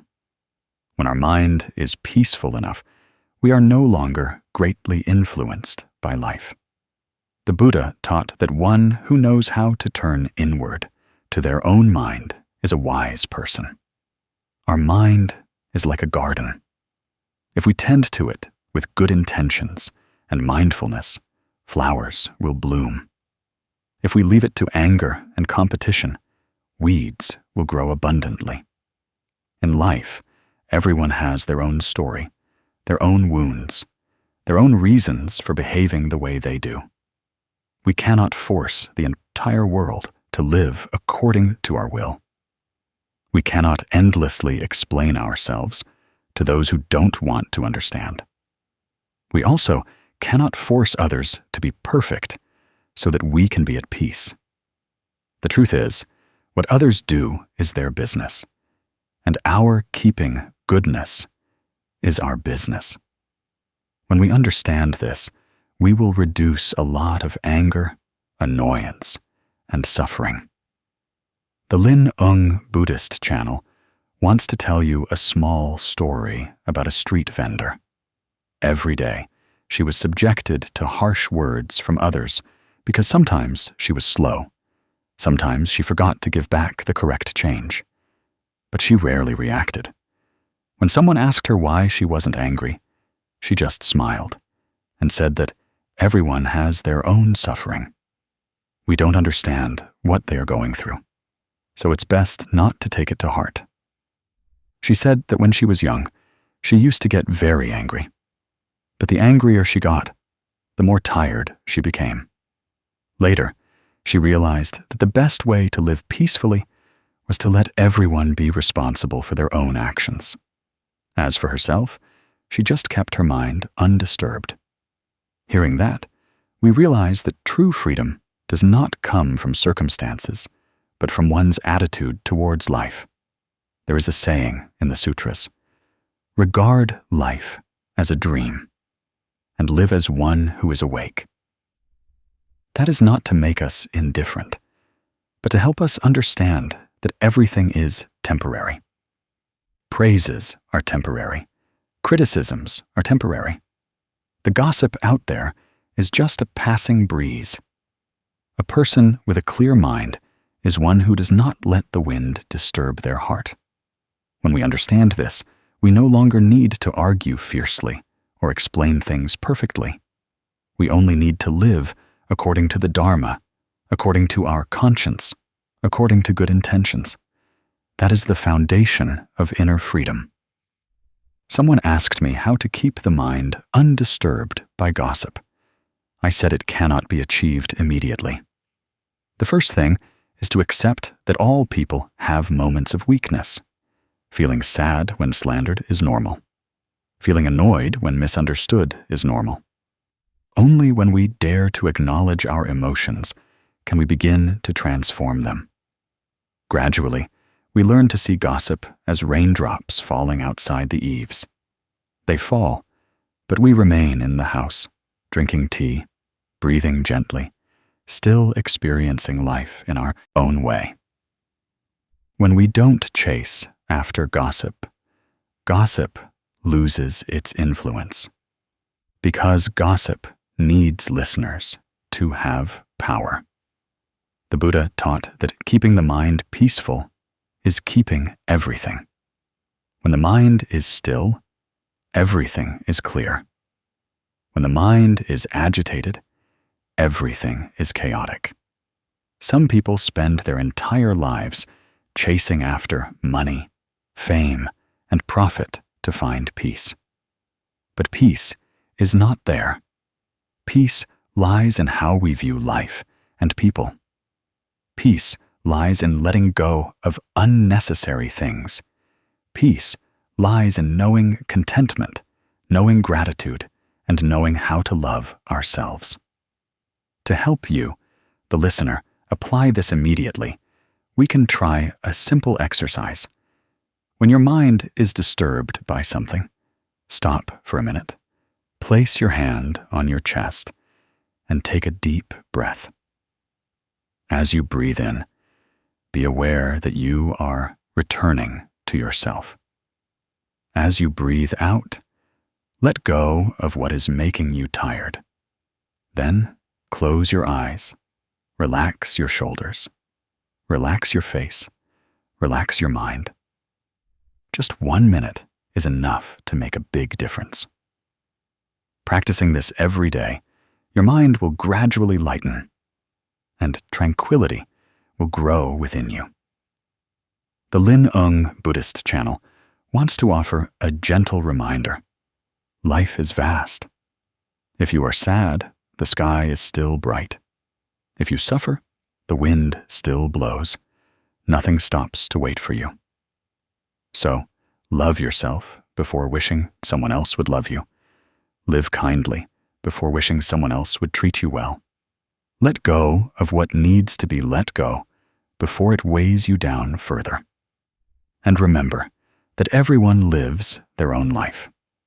You cannot choose their behavior, but you can choose your reaction. You cannot make the wind stop, but you can build a shelter in your mind so the wind doesn't blow in.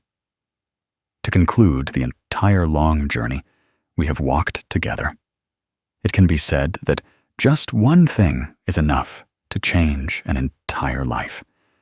That is to live with a truly kind heart. When we abandon evil, it means letting go of things that harm ourselves and others. When we do good, it means choosing to sow good causes so that life becomes brighter. When we let go of greed and live contentedly, we will find our heart as light as a cloud. When we let go of anger, we will find our face brighter and our relationships warmer. When we don't chase after gossip, we will find more time in our lives because we no longer waste energy on trivial matters. And when we keep our mind peaceful, we will find life truly beautiful because the root of happiness lies within our own mind. There are 2 sentences I want to send you as a blessing for the end of this journey. The world may be turbulent, but our mind can be tranquil. Let others do what they do. For us, cultivating goodness is enough. If you remember these 2 sentences and live by them every day, Your life will be light, your heart will be at peace, and your steps will be firm. Now, I invite you to spend the last 2 minutes sitting quietly together. Choose the most comfortable posture. Relax your shoulders and face. Gently close your eyes.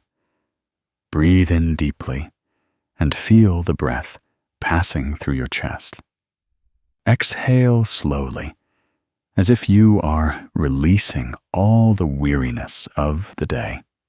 Once more, breathe in deeply to receive the peace that is coming. Then, breathe out to send away any remaining worries. Sit quietly and listen to your breath, as if listening to life happening in every moment. No need to try any harder. No need to force yourself to be still. Just breathe and allow your mind to rest.